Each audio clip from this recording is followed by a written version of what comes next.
Oh, dude, very good. Time to bring home the big prize. All right. Yes, the egg is mine. Okay, see, this is why I didn't do the fight. It did not choose. This is so much uglier. Anyways, whoa, where am I? What the heck? Is this a bug? After I restarted my game, I left the trail so I would know where to go if I ever got lost in the Strong Command. And after what felt like a billion years going up the staircase, I forgot I left my bed back at the end room. I left my bed after my journey back home, but unfortunately, I was somehow going the exact opposite way, and I went out a good amount, so I didn't even get home before I had to sleep. I spent most of day 32 walking back, but I ran into some villagers, which is great, because now I can access the Omnis Gauntlets. If I get lucky, maybe even the mace. If I don't get the heavy ore from this drought chamber, it's probably not happening at all, because I have no good way of finding more. I got incredibly lucky with it being on top of the Strong. I eventually got home and I placed down the dragon egg, and let me say, it was looking good. I also rerolled some enchantments and got some pretty nice stuff. On day 33, I used the rest of my XP to enchant things, and I decided it was finally time to convert the zombie villagers. Unfortunately, I don't know when this snapshot's gonna come out, but I'm hoping it's soon, because I don't want to delay this video any more than I already have. So I decided to begin a giant potato farm, because that'll be the quickest way to get emeralds and then eventually slowly prepare. Despite the fact that I find the ground, my villager cared. I tried rerolling the trades, but they wasn't taking the job, so I had to wait until tomorrow. On day 34, I finally got some good trades, so I decided to replant my wheat farm as well. After some trading, I got half a stack of pumpkin pie, which is huge for us. It's not fully catch, but it's still a much better future than trying to baked potatoes. On day 35, I was waiting for the crops to grow, so I spent the entire day cutting trees for wood. And then I relocated. I tried testing stone touch with some fishing rods, but I couldn't figure this out. Okay, so somehow day 36 got erased from the footage, but also from my recording. I have absolutely no idea what happened this day. But what's weird is in the recording, I also instantly noticed that I was a day further than I should be. So I also just have no memory of that, ever. I guess we're on day 37? On day 37, the game has absolutely been updated now, and now it is time to say goodbye to our home. Even though it took us back to transfer all the resources. Unfortunately, I had a lot of resources, but with the chest boat, I managed to get all the essentials I could to trek and keep playing. Unfortunately, I didn't get very far until nightfall, before I went to sleep this night. No! Oh, no, no, no, no, no, no, no! Ah! Oh, that was stupid. That was stupid. Oh my god, are you serious? That's not good night. On day 38, so I'll make the back end of the chest and sail the seas find a new land. Eventually, I found a spot. For this base, I want to make a laboratory with a bunch of underground stuff. As if I was a scientist making observations of this really scary landscape. But first, I will clear some trees for safety, and this is the water. I spent all of day 39 chopping trees, and I actually did make a lot of progress. I found a creeping heart, and it was finally time to figure out if it can mine silk. Come on, please drop. Yo, he dropped, dude! Wait, that's kind of you. I spent the rest of the day chopping trees and raced the sun to finish my last tree.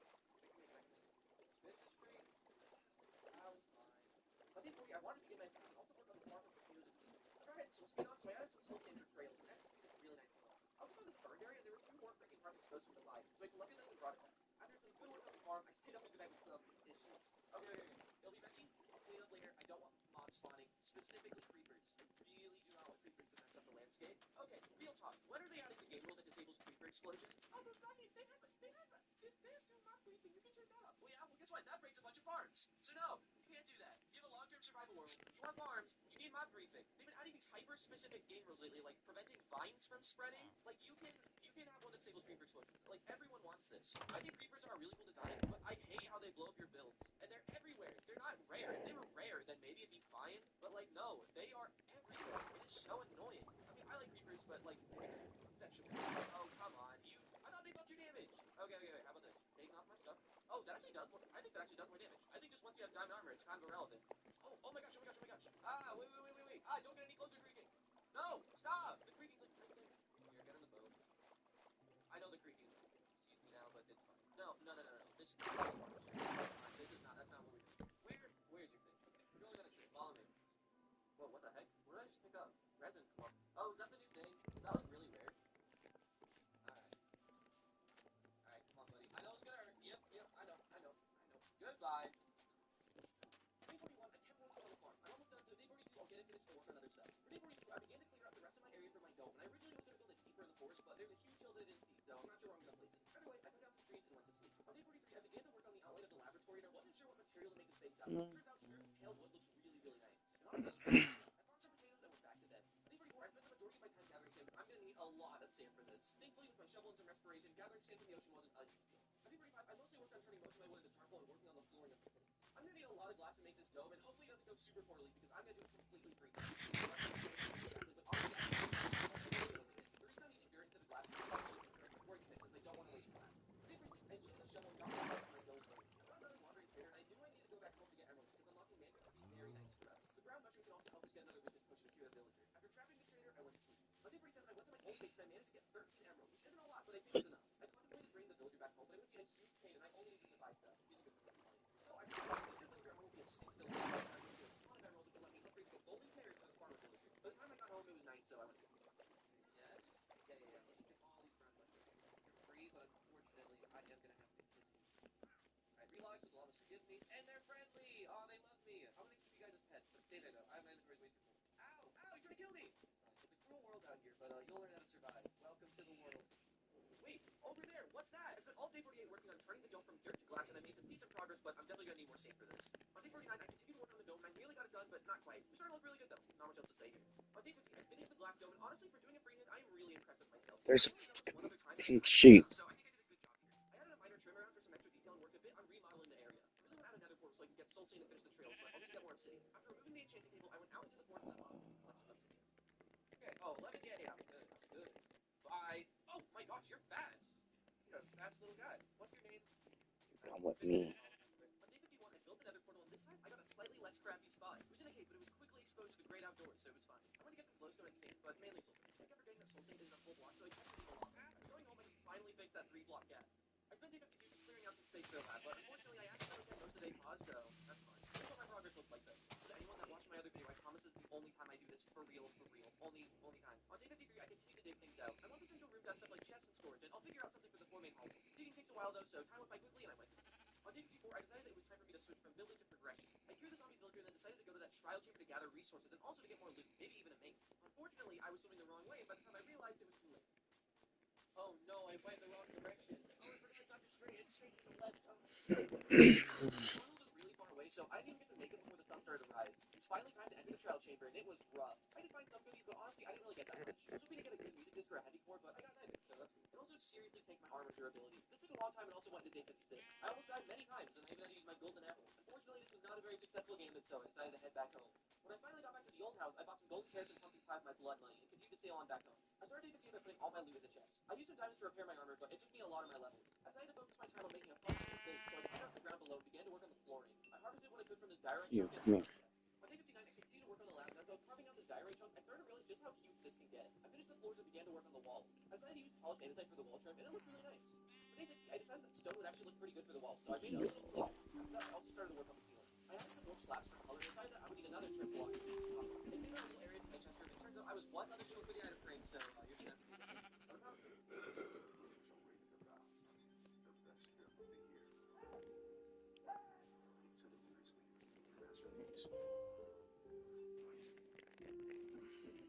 the time I got all of this done, the night was over.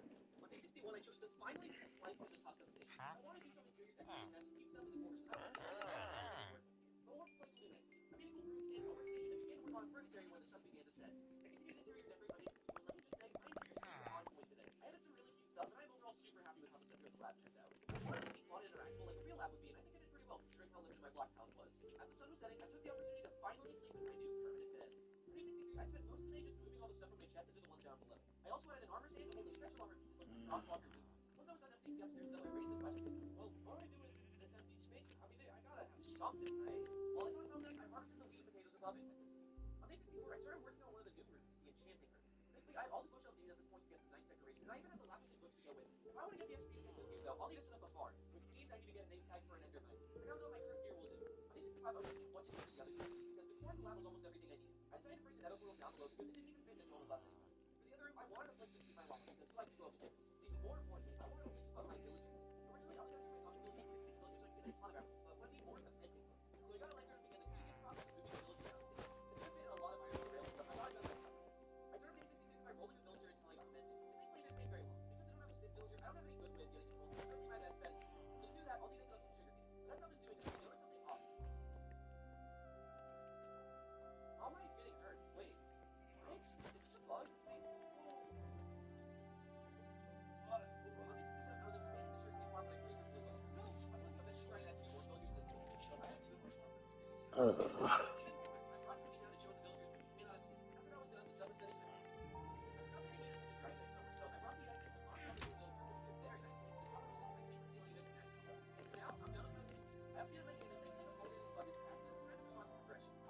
Enough, guys. I will be back when the next time you see me. I will be absolutely in Netherite.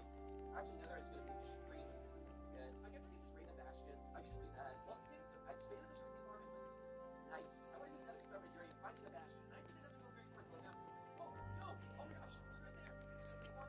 Please tell me it is. I should have my gold one. It's a big one. You literally just did a stack. I need this one. Yes, fall into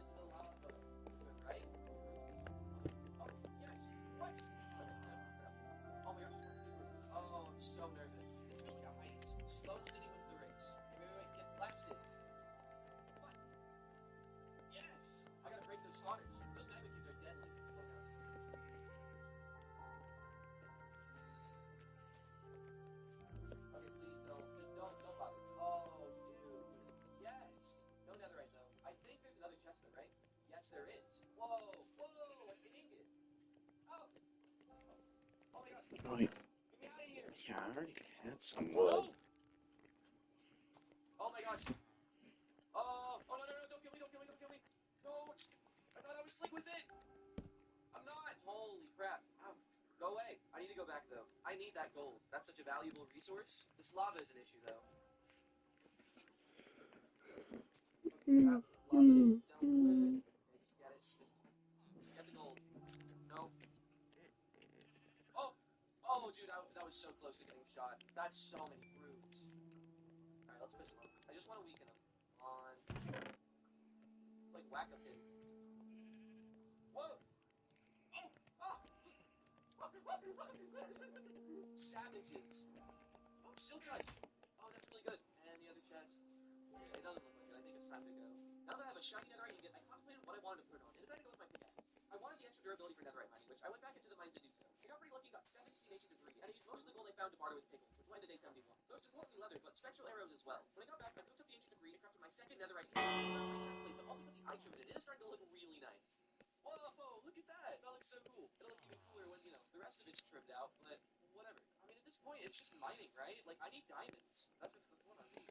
Unfortunately, it turned night, though, so I went to sleep. On day 72, I dug down hoping to find another cave. I didn't find anything huge, but I found a small spaghetti cave which had a decent amount of diamonds. I also found a mob spawner. Unfortunately, I got the name tag. This now means I have everything I need to finally create an enderman farm. The mining trip took all day, though, so when I got back up, it was day 73. It's finally time to begin the XP farm. Before we start the XP farm, the first order of business is to add a nether portal to the ender for easy transportation, as well as a portal to the old base. I finally bought a mending book and put it on my pickaxe, but I'm bringing some crops to get more emeralds. I killed the wrong farmer. On day 74, I finally went out to the sea and began my journey to Really? the stronghold. First, though, I stopped at the old base to trade my potatoes for emeralds. I also promised the villager I would take him home. That'll have to wait, though, so I moved on and headed towards the end stronghold. I got pretty far until the sun began to set, so I slept for the night. I finally got to the stronghold on day 75, but I decided to spend some time collecting copper and stuff in the trowel chambers, as I forgot to do that the last time I went. Once I got to the end room, I set up my portal and began the process of linking it back to the lab. By some insane coincidence, this linking actually cut into my area with the old portal, so now I can easily go to all three areas whenever I want. When I finally got back to the old portal, it was day 76. Now that I had transport all set up, it was finally time to actually begin the farm. I found a guide by Dashpan that didn't require a name tag, so I can now save the name tag for something else. I needed a ton of leaves though, so I crafted 3 shears and went to town. By the time I got everything I needed, it was nighttime. On day 77, I entered the end and brought everything I needed for the enderman farm. Using water to build down is my least favorite part of this entire process because I feel like I'm constantly gonna fall off, which I didn't, but I bridged out 128 blocks and waterlogged some leaves in order to prevent endermen from teleporting from behind. Oh my gosh! I'm gonna split the leaves here. On day 78, I kept working on the farm and thankfully I managed to finish it without too many troubles. Alright, let's test this thing. Oh. Oh no! Oh! I knocked the armor seal with my knockback! That was so loud. Love Roblox? Earn Roblox digital gift cards with Microsoft Rewards. Sign up for Microsoft Rewards and earn points for everyday activities when you search on Bing, play on Xbox, and use other Microsoft products. Get started today.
Huh?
Oops.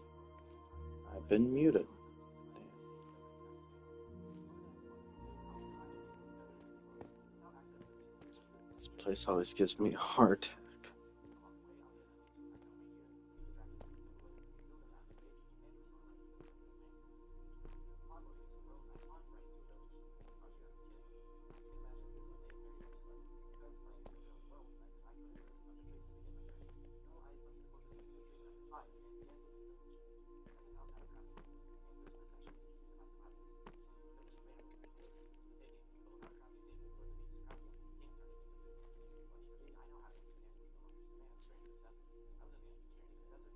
Damn. There's two right there. One over there.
It's been so long since the mob spawned, I wasn't expecting it.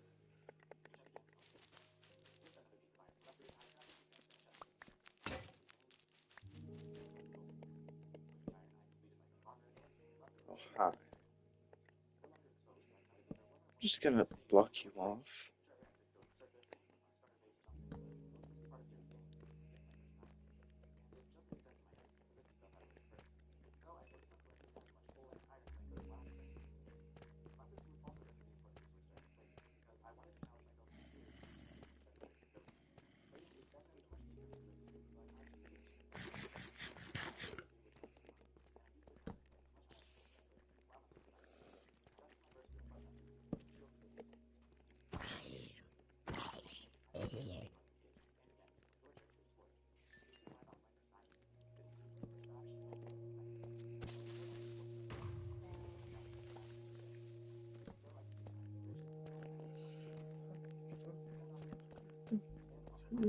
Kangaroo, 69 porcupines.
inside you.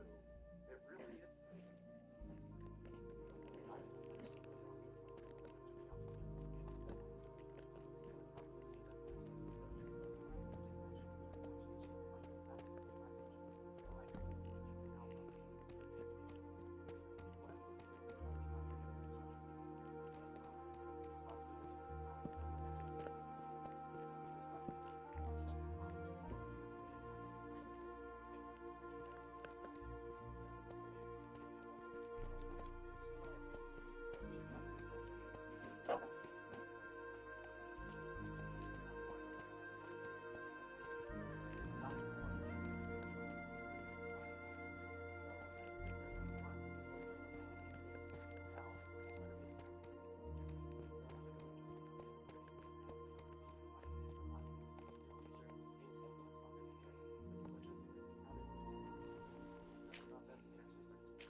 Technique leaders will embrace the future. We deliver results fast, accelerated by top-tier content. We lead with confidence, lead with expertise. Tap in with Pluralsight. I'm Jeremy Wolfman. For generations, we've grown our crops and raised our children.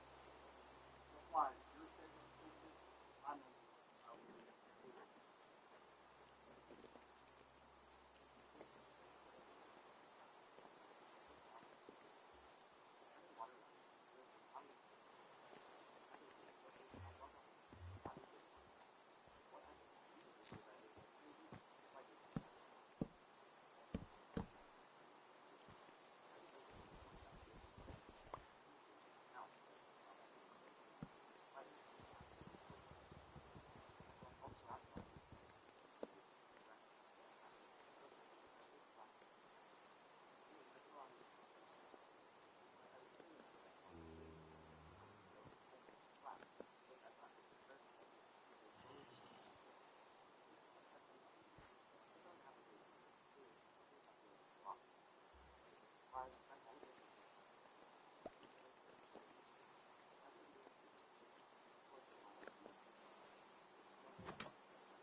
Obviously not going to show every single time my mind's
I ran up to them and oh jeez, when did you do that? You didn't do that.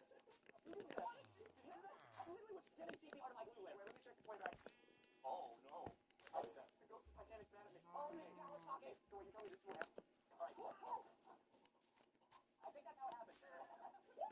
See you on the other side. Oh, so close to the coast. Oh, so cool. Everything's the ground. Clear. Nothing does anything to it really, but it's not strong enough. Get stronger with best-in-class equipment at Planet Fitness. Save $28 or more when you join for just $1 down and $15 a month. Cancel anytime. Woo! Oh, jeez. Come on. We're trying to open out of the balloon. I feel like it'll bring the balloon to the upside down. Upside down. I'm going in out the side. Oh, feeling it. Come on. Let me go this way out. Push. That's the end of the video, right? Oh, that was the first row. They're going down, Preston. Go, so free. Oh no. I'm saying oh no because now I have 100 layers of tape. Dude, there's tape on the floor. And you're getting tape from now. It's the camera's slow. Wait, I'm being taped? While being taped? My feet while being taped to the wall while being taped? In there, and you have tape. What? Oh, jeez. Okay, I have 100 gallons of oil. I'm right here. I'm about to open it up and get it. If I stab this and it starts leaking, I can fill my bucket right away. Let's do it. Oh, dang it. I forgot. I have to fill the bucket and play by the rules. Oh, my God, it's leaking. You need a bigger spout. You know? All the way back. Oh, wait a second.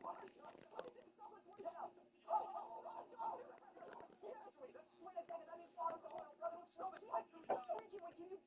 You guys make the rules, man. You're taking all my oil. I've been eating, okay? And it's so slippery, Preston. Watch out. Like a little bit of oil from that. Am I supposed to get stuff of tape? All right, let's go over here. Come on.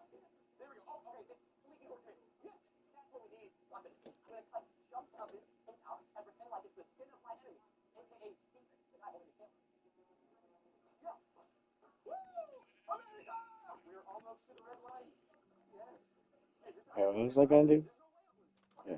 Come on. I'm trying to take sideways. So difficult. All right, we got a red weapon. Let's go. And this thing's gonna stab right through the bucket. Yes. Oh yeah. Subscribe so we don't die because it's literally like getting started party here. I don't know. What's that? You look stressed. Five oil hammer. That's a hammer. All my favorite parts of the glue skip. All right. Let's try it. There we go. Well, you can't rub it. Oh, unexposed glue. Smells good. Oh, my barrel's full. Do you want some? Yeah, the oil. It's so expensive for you. How much?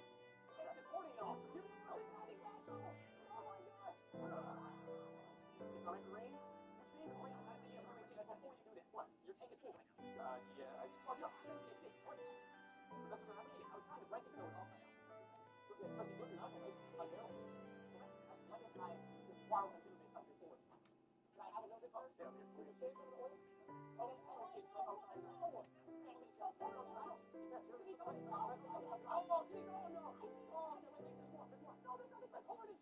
There we go. Looks like he got oh, dang. Oh, we don't make them.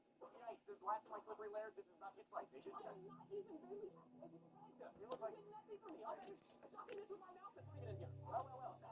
Now we make a new game. If you put, here we go. Friendship. That's my friendship chase. You know I wanted that on my back. Just try to help out, man. What do you do? It should actually help. Oh, you had all the extra. Why does he get all the good gifts? You guys know this was on a job, Amber. I'm not joking, guys. It's very slippery. Yeah, freaking just one slip and dead. Hey, give me your shovel because you're gonna die anyway. I don't need to dig my grave. Exactly. Only after I beat you. Oh, it's so slippery to your old barrel. You know. All right, I'll start with my red weapon. This is my green weapon. Technically should be the shortest. That's straight to the barrel. Okay. So the oil is in the hard part of the layer. It's what holds the oil in the hard part. So, what is this? Where the tape going? My bucket is full now. How nice it should have been back in the day. My good sir, I'm not safe. Oh, absolutely not. That's the only thing where you take me. Yes, I would like to knight you. In honor of this event, you must take a bath in your oil full of glass. I do. To be a knight of the round glass table. And then you will become Sir Casey's Oil. Sir, you may rise. Let me take you to the sword. Oh, you will look absolutely incredible. That's how you slide into the end. How he does it. Wait. So, wait. That's what I meant. It faded into my barrel, and then somebody just spin me to the other side. Like straight things. With less demi. To the upside down. Let's go. Let's see what's inside of your head. Wait, we're going to use the wall. We're going to use the side. Oh, Oh, there's dinosaurs in here. Oh my gosh, Grandpa and a baby dinosaur. We just. Oh, dinosaur. Oh my dad got me. Oh, the sliding. There's a bit of fog.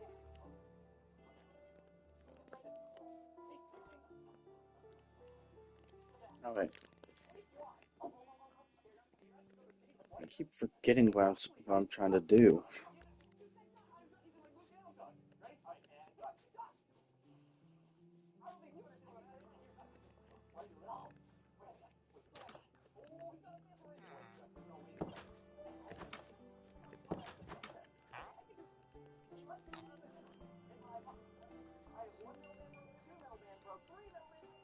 One middle man left is like this whole barrel.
Oh, you're tearing up your whole layer. I'm trying to tear my hand off, dude. I need you. No! Your weapon's on you, bro. You're attached to your weapon. Alright.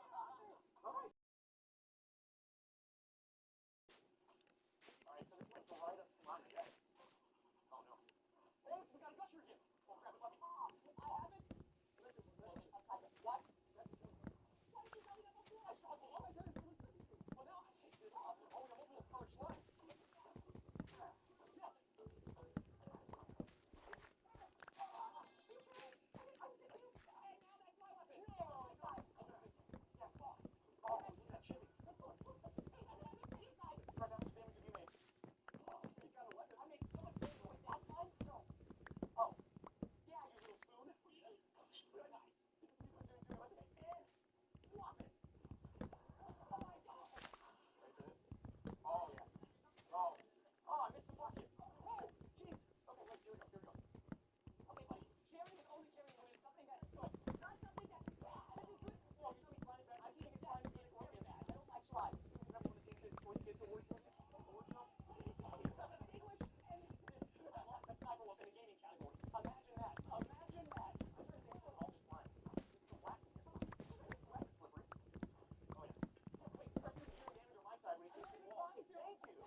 So far, sticky or slippery? I think everybody would agree the sticky one is harder to get.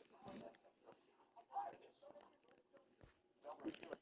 Velcro. Hey! Excuse me, I'm the slippery side. You shouldn't be falling over.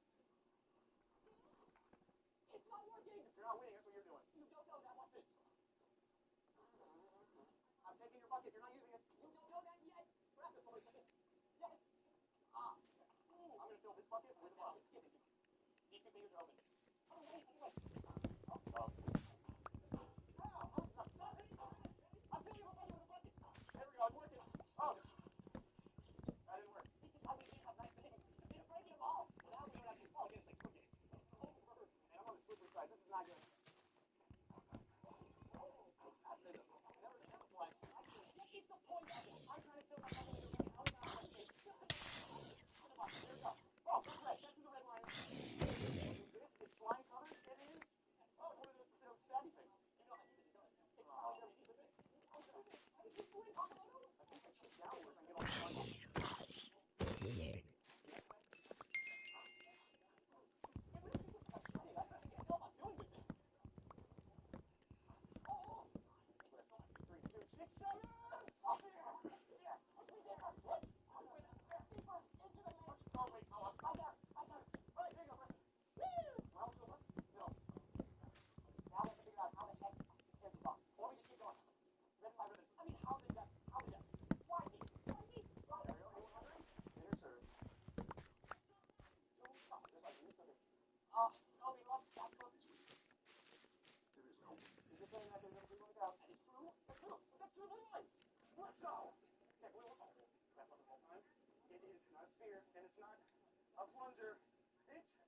Smallest gas they can walk between. It's the most unbelievable Minecraft experiments. Starting with, what's the fastest happy gas possible? Happy gas does not fly very fast. And one reason for that is probably because the default flying speed is only 0.05, which if we were to use this command here and turn its attributes all the way up to 1.0, you'll immediately see a night and day difference. Look at that going around here. It's still going to be that fast even when I ride it. Just riding it might be a little difficult. It goes so fast at this point, and this is only a flying speed of 1. All right, let's bring it up to a maximum speed of 16. Whoa, oh my gosh, it just flies out of the Skyrim. I'm sorry, we got to take freeze. I got to rattle these things. Wow, I can't even move it fast enough. If I just tap my W key, it takes me 4 football fields away. And then, you know what's funny? It's because of the behaviors of the flying gas. If I stop, then it distracts, it'll just stop here, block a line and everything. If you were to summon in a horse that has a base size of 20, like so, and then try to ride this thing, will I die when I dismount it? Oh my gosh, and if you hit F5, it pulls your camera all the way back. It's a Skylar. This is crazy. So sure enough, I can ride it around just fine. But let's see if I go into survival and dismount. Nope, it always puts me on the floor. So completely safe to ride this giant steed. We got another little thing to test, which is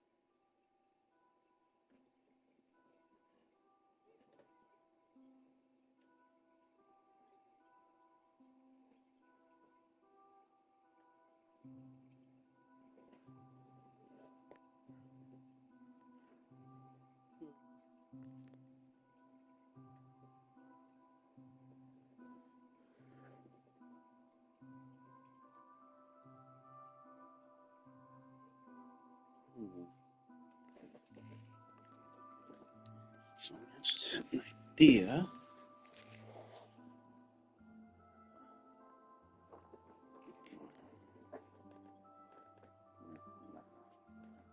I'm gonna do that. We'll do it in the future.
I had an idea where to put my base, but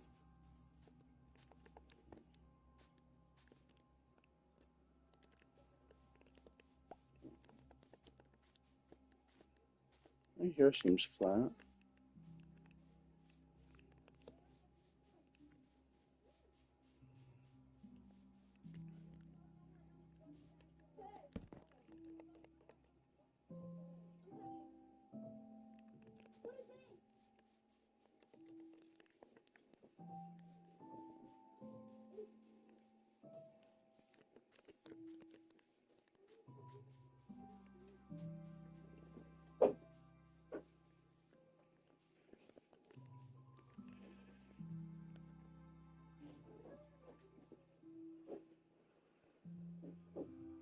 That if I were to jump on this giant horse and then dismount, what happens? Jump. Oh my gosh. Okay, that's fine. And then try to go for my base flush this Lancer if I die or not. And yes, the answer's yes. But I'll start with chilling with the base anyway. So let's keep focused diamonds in maxed out fortune pickaxe. Alright, now let's see if I work to break one and fortune 3. That gave us 2 diamonds, and now all the way up to fortune 255, almost 4 stacks. 243. Not too shabby. If we were to make a copper golem 10 times the size, would we be able to sort the chest even faster? Well, let's see. I can summon it in and not punch it. You got it. Hey, buddy.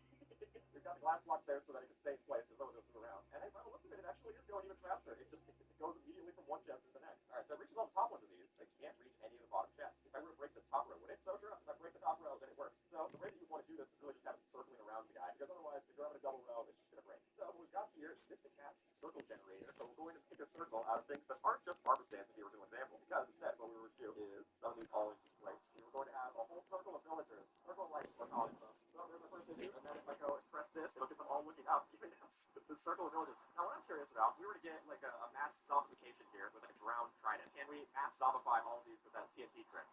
There we go, mass zombification.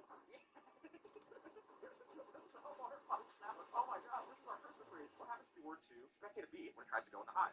Oh, well, everything's all right there. It goes in the hive, but it leaves me behind. So we don't even get to see what's on the inside of the hive. You can go and peek it, a whole lot of not much. Oh, and just in case any YouTube thumbnails trying to get you to believe it, you cannot see the row inside of it. This one we're testing if I'm able to use the mace smash attack while falling in either a bow, minecart, or horse. So let's get them up on screen and we'll test them all in a row. Let's go with bow first. So I'm falling. Okay, I need to aim that way. Say what to do. So I didn't do anything. So I'm going to just let it go. Minecart. That would just count as a fall, so I'm curious to see if it'll work.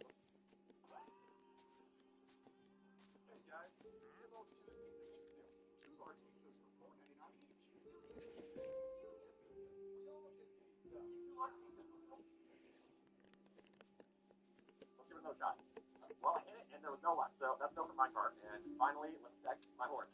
Well, I just hit my horse on the way down, I think, so I don't think that worked very well. I'm going to give this one a no. So for this one that we've got here, we're going to take in the circle generator again, but this time, generated in a whole bunch of TNT and exploded it in the circle. Okay, we've got kind of an ominous ring here. Wow, look at this, we got like a window effect. Candy cane here, too. We're having a very festive experiments video. Set it off. Looks like Manlock survived. Can't say much else for anything around it. Alright, next we are testing who can solve this powder snow maze faster. Me or an actual go? 3, 2, 1, go! Oh, I'm off to an early lead. Oh yeah, baby! This was put in here to insult my intelligence. The only intelligence we've insulted is artificial. So we have our firefly bushes. We were to put down a whole big field of them, like so. We've got them lining every single block down here. What does it look like every nighttime? Whoa. This is like one of those top-down aerial views things that they show with flying over a city. It's all the lights, the city lights. Where are the particle effects? Oh, I guess there are some. You just have to get closer. Ooh, look at that. Oh my gosh, now that I actually look back, there's a lot more particles. I was going to say, there wasn't as much as I was expecting. Then I just zoom in. Just to be able to see the nice guy. Oh yeah, so it does accumulate over time. Yeah, this is going to look lovely on YouTube. Which is one of the most difficult mobs to kill. They drink a lot of different healing potions. They're going to see exactly what they can survive and what they can't. So let's start first with campfire. And with the fire resistance potion, it's just fine. Well, it's going to lava. And same story here. What about Wither Rose? Alright, so it's drinking healing potions to keep itself alive, but will it actually stay alive? Well, it's definitely not looking like it's dying anytime soon. Hey, here we go. So eventually it does die from the Wither Rose. How big of an explosion are you able to block with your shield? Light this off, put my shield, I'm stand right next to it. Okay, so I survived the first hit. I don't get anything else, and that's how much my shield's durability went down. I go up to 16 by 16 by 16. I survived longer with the 16 by 16 than I did otherwise. My shield did not do as well. Alright, well, I'm not going to survive it. Oh my gosh. I don't know that hopeful about 25 to 25 if they would explode all of that just like that. No, okay. Did not survive very long. So for some reason in the middle, this might survive. What happens if we take an invincible zombie against a bunch of iron golems? Well, as you'll see infinitely by being on fire, we essentially get an infinite game of hot potato. Once they get more than this, they start passing into each other. Yeah, there we go. Look at hitting in unison. Well, somehow it's getting the best on the iron golem. You have to touch the ground for it to be a threat. If we revive all these hostile mobs, which was actually hurt, it looks up, it can't actually hurt me. I also can't ride it anywhere, so kind of usually first destruction. But let's see if I go on to the Ravager. Well, this is a much cooler ride. And not only can you be safe from the Ravager, but also you can be safe from us. Let's try actually the Blaze. This is one. Oh, it does hurt me. And even though it doesn't hurt me, but it also brings me up to the stars. The last one is the Enderman. Look at that. You can see what I'm looking at. That'll be Enderman. So the same object, all the game first. And to be able to summon in a gas that's wearing a flat protection arm, so I'm going to go see it into its secret inventory. And the next question is, we have this gas here, flat protection arm, to survive the gas fireball. Sure, wait. No. Simply no. And look, I got all my armor there to prove it. Beginning with slime dinner bone, if I kill it, will we get a whole bunch of other dinner bones? Oh, sure enough, all of its offspring retain the name tag all the way down to the smallest ones. Well, it'd be great if the item was named dinner bone after this, but that's just regular slime balls. Next we're going to be testing what Nautilus is capable of surviving from this full Nautilus netherite armor. I'm going to lead it up to the surface because first we're going to be testing TNT. TNT test. No. Well, I'm not feeling any better about our respawn anchor then.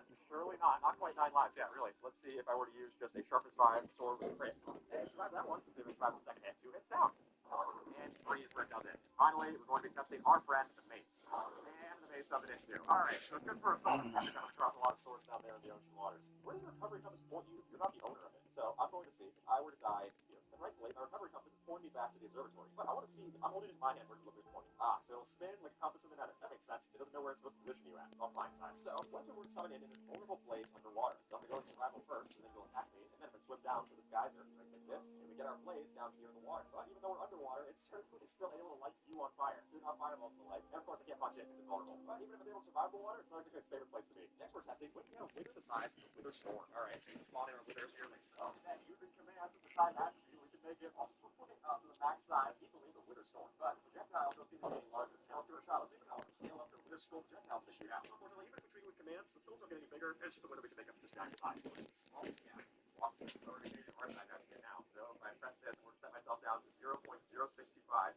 And let's see, am I able to walk in the gap on a Skull Shrieker? Hey, sure enough, I can be inside a Skull Shrieker. Not exactly a pleasant place to be. And I walk in between chests. Yes, I can even walk in a tiny gap between chests. And I walk in between the gap on anvils, surely enough. I can even walk up into the anvil here. I can. Very cool. Underneath the cauldron, hey, the cauldron's good for something. I can even go and hang out in the corners. This is so cool to hide and seek. I can't walk through a fence. Well, that makes sense. It's going to be a barrier. And just like that. Wait, oh shit. It does still let me go down this gap. And can I go and walk through the gap? No. Yes, I can walk through the small gap onto the snow block. Just have to jump up first. And remember, we also get an X-ray. You can see down to the bottom of this pit.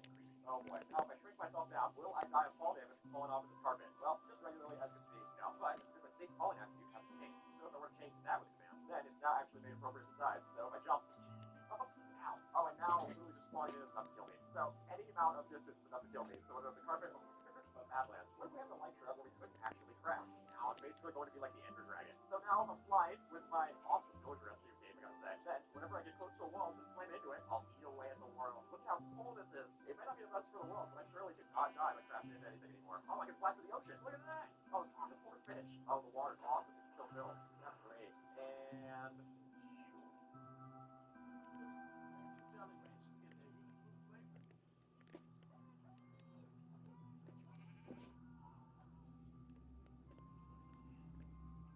oh, found it. Yeah, okay, that's the one. Okay, go back down. Alright, so we have a redstone ore. Usually when we step on it, it makes particles. It does expect behavior. You throw items on it, that also happens. And apparently the amount of items, I'll just change this. So if I start flicking this on, we very quickly go from having a little bit of particles to all the particles in the world. Actually kind of looks like me. Look at it, it looks like I have an afro. Oh yeah, that's a new hairstyle. I'll try it out. I can break it, disappear really quickly too, what I add. So we've got vines here to break the entity cram matrix, what we're next doing. We're hitting a lot of warrants. And what we're testing here is what if you have a lot of warrants, does it make you do a further sonic boom? Oh, that's probably about enough. It sounds like we got a jet engine in here. Like I'm playing Minecraft on my MacBook Air. Let's start with a pig first.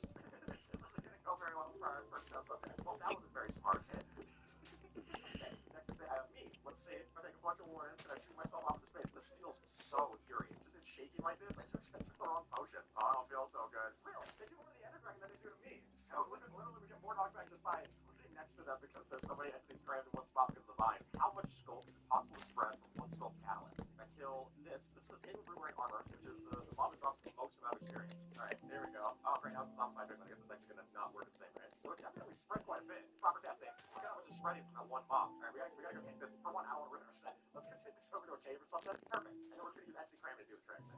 Just watching them all Scooby-Doo around the inside starts funny to me. There you go. There you go. That's how we unleash the infection. Perfect. We have a skull biome out of this already. I did not expect that we'd get this much. And it climbs up the different rock formations. You can see all the bubbles moving. It's like finding new paths until it eventually knows where to go. Ah, here we go. Got a tick spray here. Now we're talking. Oh, marvelous. Look at that. Just really cleans up a room. God, it's like we're ethical films. I love just seeing the little bat fly around the tick spray because it's just triggering every smoke sensor. It's like a swatting on a fly you don't know how to get to. Look, you can climb all the way up here. Ugh. Now it looks like it's leaking out the top. That's gross. I mean, that is already way more than I ever expected. That's just one skull catalyst. Granted, it's about thousands of mobs dying. Alright, so inside of this, we've got the piercing super enchanted bow with quick charge up to its highest level. And we're going to be taking a whole bunch of mobs and seeing just how many we can shoot through in a line. Now, what observers want to switch for there is actually to let the arrow go straight. Because what actually starts to happen with this is that you'll have an arrow fall off before it even reaches the target. I got my crossbow loaded up. Let's see if I can aim this. I think I just have to count for it going straight. And see ya. It fell off to my third. Yeah, set back out. That's embarrassing. Alright. Sayonara. Really? I'm aiming too high now? So I want to give this a shot. Let's zoom in and see if I can just see a whole bunch of armor stands die the way. In Armor Stand Civilization, nobody shoots through the heart, including us. Wow, there you go. Oh, there's duplicates of them up here right now. That's what's throwing us off. Alright, observer, set up a new one. We got this. There we go. Oh, it's straight off to the side here. Alright, prepare the cannon, observer. I have to make sure I can get right click without moving. Alright, right click. Do we get it? There's just like one left. Oh no, there's a lot more than one. It just looks like that much. It looks like that little from that far away. They look cool. I can kill even more. Nah, see? Stay on. There we go. Now we're talking. Alright.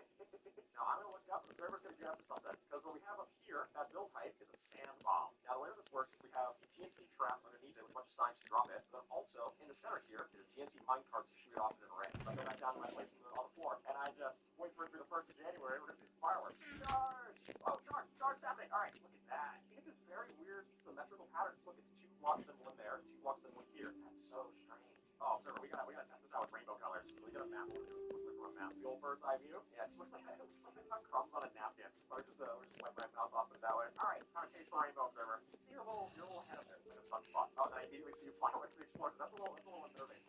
There we go. Nice. Wow, it's all separated by like warm colors over there, cold colors over there. Really look good time. Now I just got sprinkles on my napkin. Yeah, and the perfect flag up there. Oh, that's exactly what I'm set off. I got to watch it real time as it explodes. Just watch the lead and look up. So all the TNT videos will show. There we go. Oh, marvelous stuff. Everything's special so far. I think here's where you start to see it get a little off because now it's actually starting to interact with some of the blocks. Oh, sorry, you can launch it out over there and it's becoming concrete. Yeah, that's cool. We got chorus for plants that are on location one because what we've got here. This looks like the Wither Storm. We've got ourselves a whole collection of chorus fruit growing from just one singular stalk. And I have Gamon. You might not notice this. There's actually so much here that's causing mobs to spawn and be completely fine. We're totally in darkness right now. But the solution is going to be if I just happen to get a little hungry, break this down. What happens if you break the largest thing? Look at it. It's like exploding. Uh-oh. Guys, you might not want to attack me. We've got bigger problems. Reapers are lagging. Look at it. It looks like the corn fruit are bouncing. It's so weird. It's just because it's more falling that it thinks they need to bounce. It's definitely glitchy. If I'm able to go to creative, what's it look like if I fly into this? Yeah, look, it only renders it kind of where my items are. This is not necessarily really corn fruit. Sorry, it was nice to look at this. We got a little shoulder spark here. And then if I flick this switch, observer here, shooting star.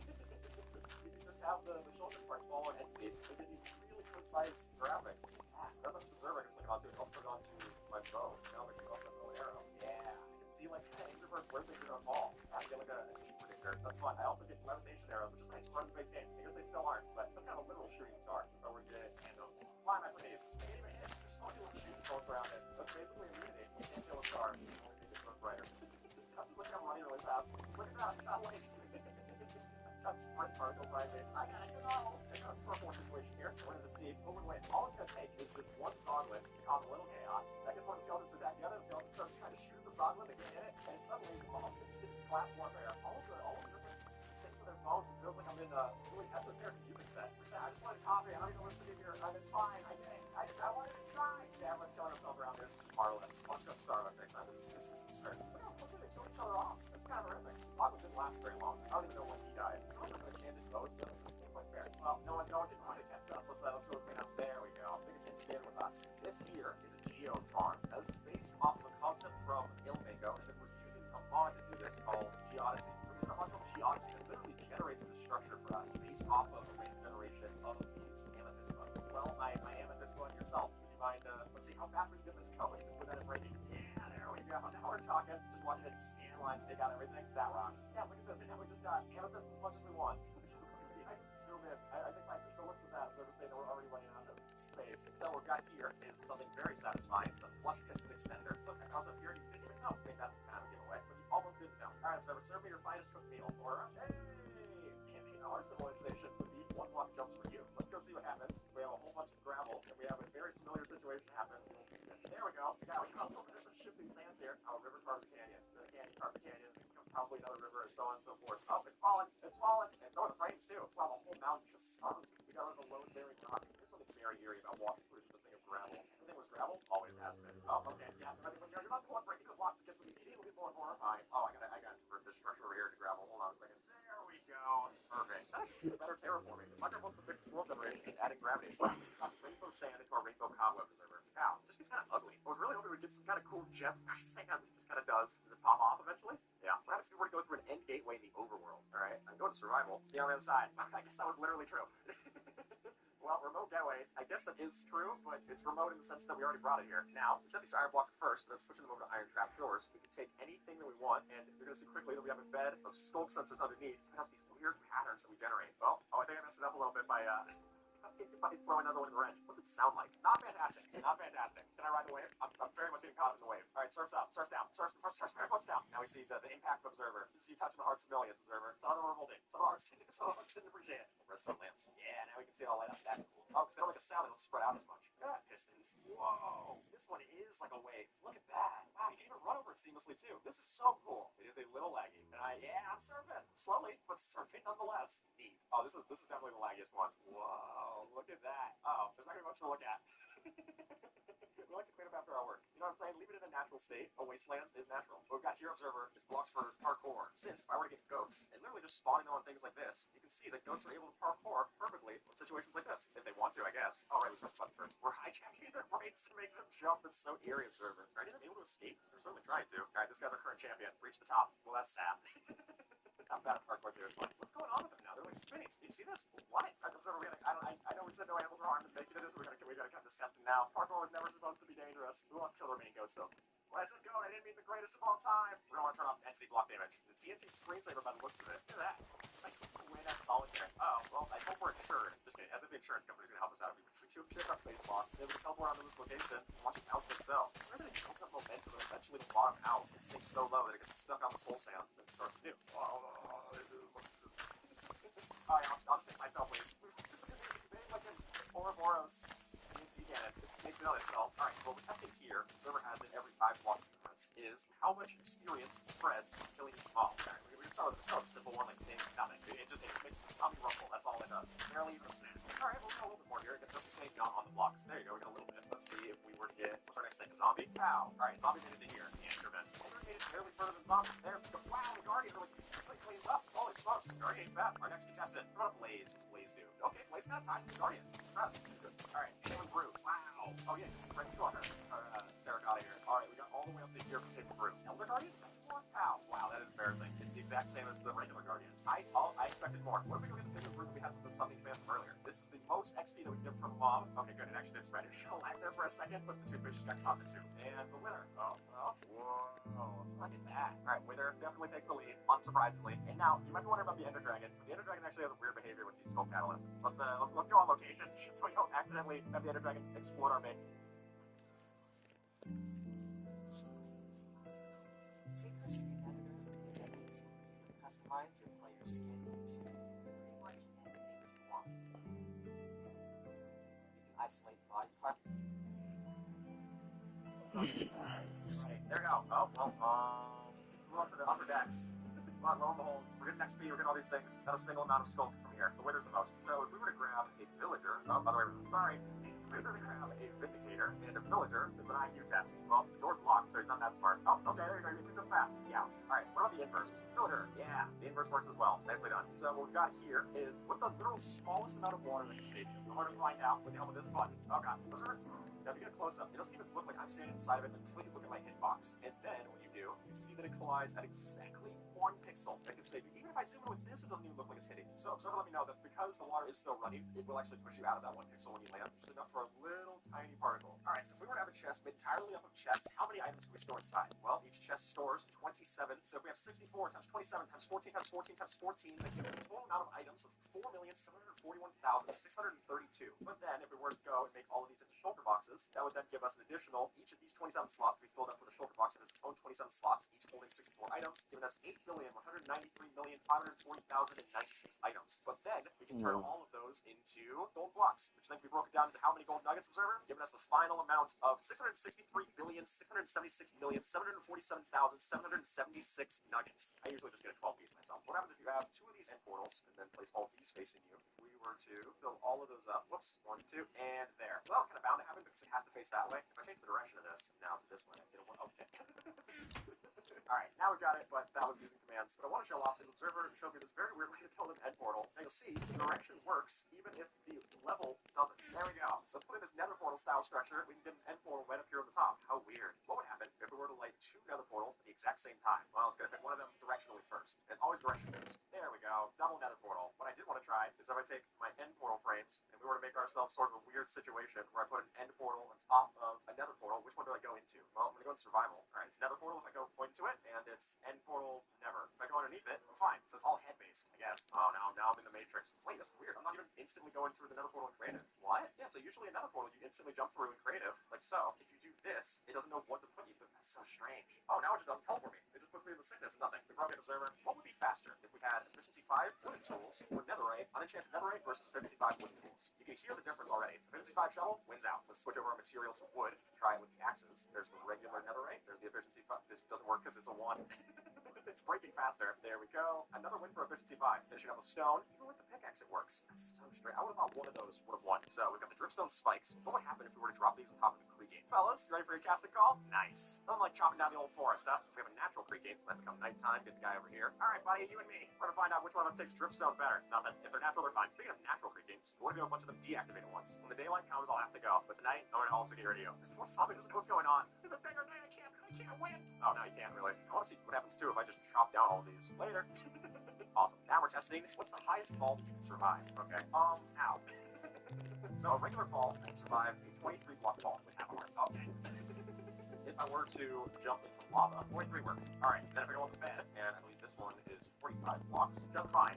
I'm not going to be jumping on the bed anytime soon, but this monkey's just alright. There was going for it, and honey block you could survive with 100 blocks, which I believe you can also do the same on hay bales. 100 blocks, that really does help a lot. Alright, an old ship, just fine. When can the scaffolding say, oh, this is a any height. That is dumb. Not good enough. This is an example of how much water is inside of a water bucket. I've seen how much real show this off. They didn't show it off going all the way from the new build height down to the absolute bottom of the world. Alright, so I place down water, we have it spread down to its absolute limit, and then it drops down, continues to go out, and I don't think I can properly say just how big this structure is, folks. Like, if you look off that horizon, it doesn't matter. You're not going to reach it. If you want to do a tick sprint, it should absolutely ruin this. See how crazy we get? Yeah, there we go. Look, we're going to pass over different biomes. It tells us different colors. It looks like those cups that have the weird blue scribble design on them. Oh my god, now it's actually really close to me. Let's go over this on the map. This is wonderful. Now we're going to be able to see the rest of the water park like this stuff. But if you keep this in perspective, look how far we traveled. Cloud has like 192 blocks. We're just now coming up on that. This is funny watching how Cloud's just a literal way. And we finally start to reach the end here, of all places. Now, if you were to knock back me, max knockback on blue ice. Whoa! But if we were to give myself something like a saddle pig, oh, we're on the tick sprint. Can you just valet me? Just the delete from existence. I am now, I believe it's 1,300 blocks away. And then it is precise though. If you want to knock me back, right back to where I started exactly. Okay, let's switch worlds for this one. Because next I want to see what happens if we were to take a super flat world made entirely out of creaking hearts. Alright, so what's going to happen is if we send this tonight, then we should see a whole bunch of creaking spawning in. And here we go.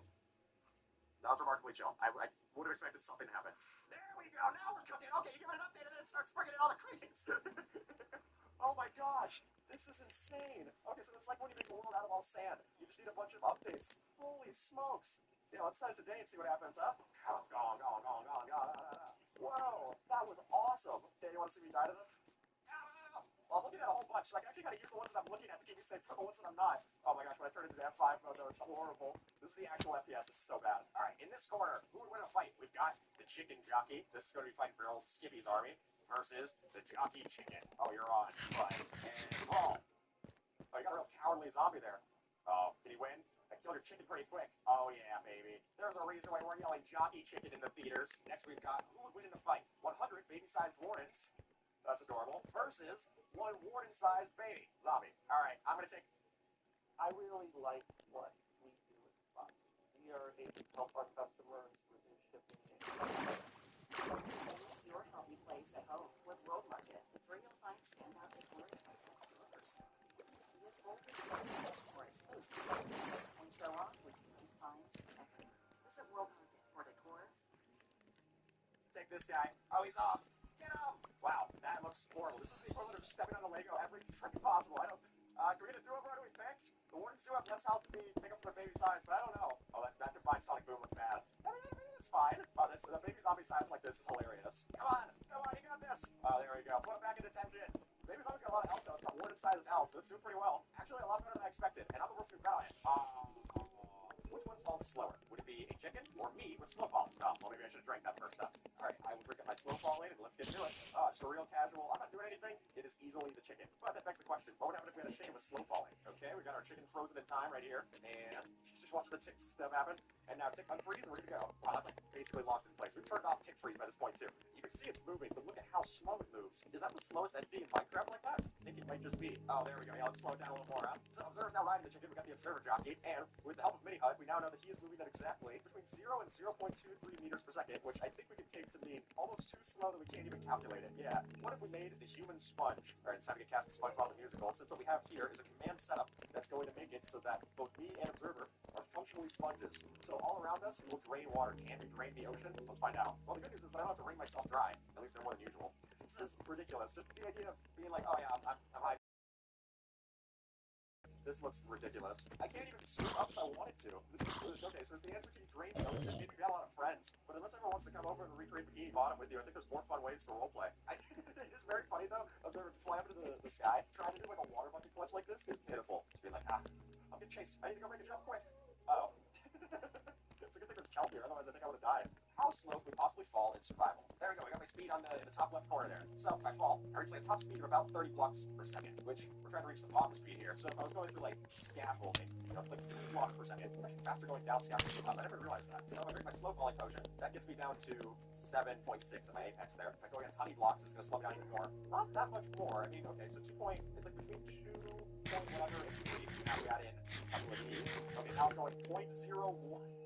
Oh, I also call this powdered snow. Yeah, it's not stacking. So 0.01 blocks per second is the slowest I'm able to go here. Also, we can freeze to death, so that's actually the fastest way out that I have. It's really just an easy way out. Oh, right, we can reach water through this too. Okay, good point, Observer. Wow, you can't even tell that I'm in the block yet. I thought I was just standing on top of a barrier. Oh, this is even slower. You got it right, Observer. I'm at 0.003 meters per second. You can see I'm just barely moving at the pixel. So if you look at like a frame of reference, you can see that I'm going slow. Oh my gosh. So, which of the vines would grow the fastest? So, you're not exactly in the know. We do have 3 different kinds of vines. We have twisting vines, regular vines, and weeping vines. So weeping vines are going to have to grow hanging from a block. These will grow on the face of a block. And the twisting vines grow from the bottom. Oh, Observer's got the right idea. We're going to be using Observers themselves to detect these. And then we'll do the old tick spring. So Observer, let me know something. So apparently, there actually can be a difference, potentially, between hanging off the block for vines versus growing on top of blocks, Ivy League style. Oh, we got an early lead by the old twisting vines. Come on. All right, 100 times speed. Here we go. Well, the vines are going to the side, so that's not exactly in their best interest. Man, the vines are going everywhere instead of where they're supposed to be. All right, twisting vine's already made the halfway point. Come on. Is that regular vine going to stop the twisting vine? I mean, if that happens, I guess that's part of the strategy of the race. I mean, the regular vines have almost reached the bottom. I mean, it's easy enough I can tell you right here that I can tell you when I notice it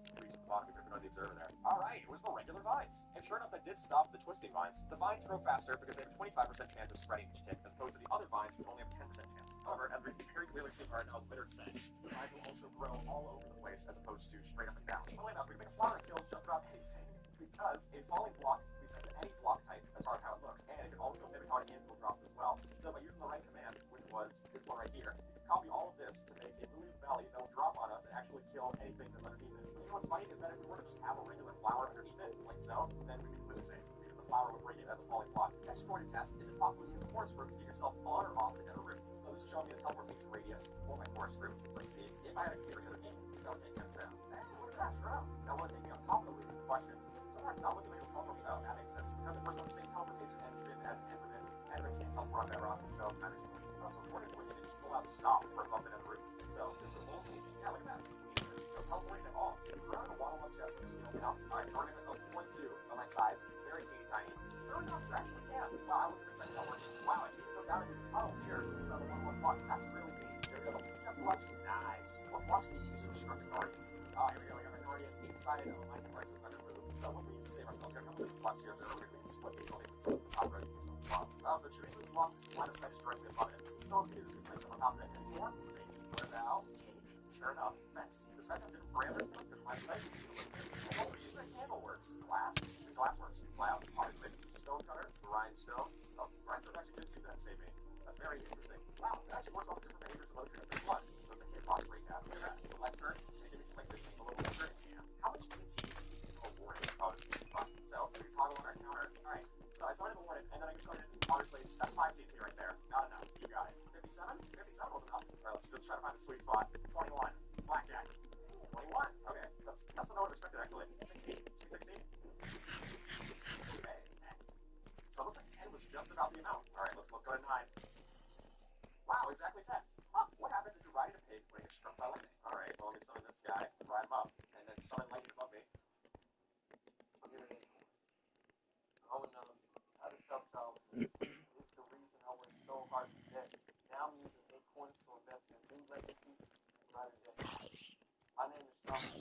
This is my acorn.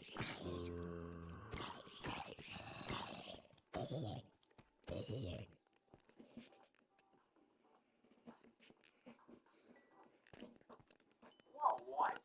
No, I would not believe that happened for a second. You know, I'm going to need something else before inspiring for this guy. But if I attack him, I can. Alright, here we go. Summon lightning bolt. So if I punch this guy, I'm safe. He's like, what the hell? He's right up there, dude. Stop moving around. Sorry, Gary.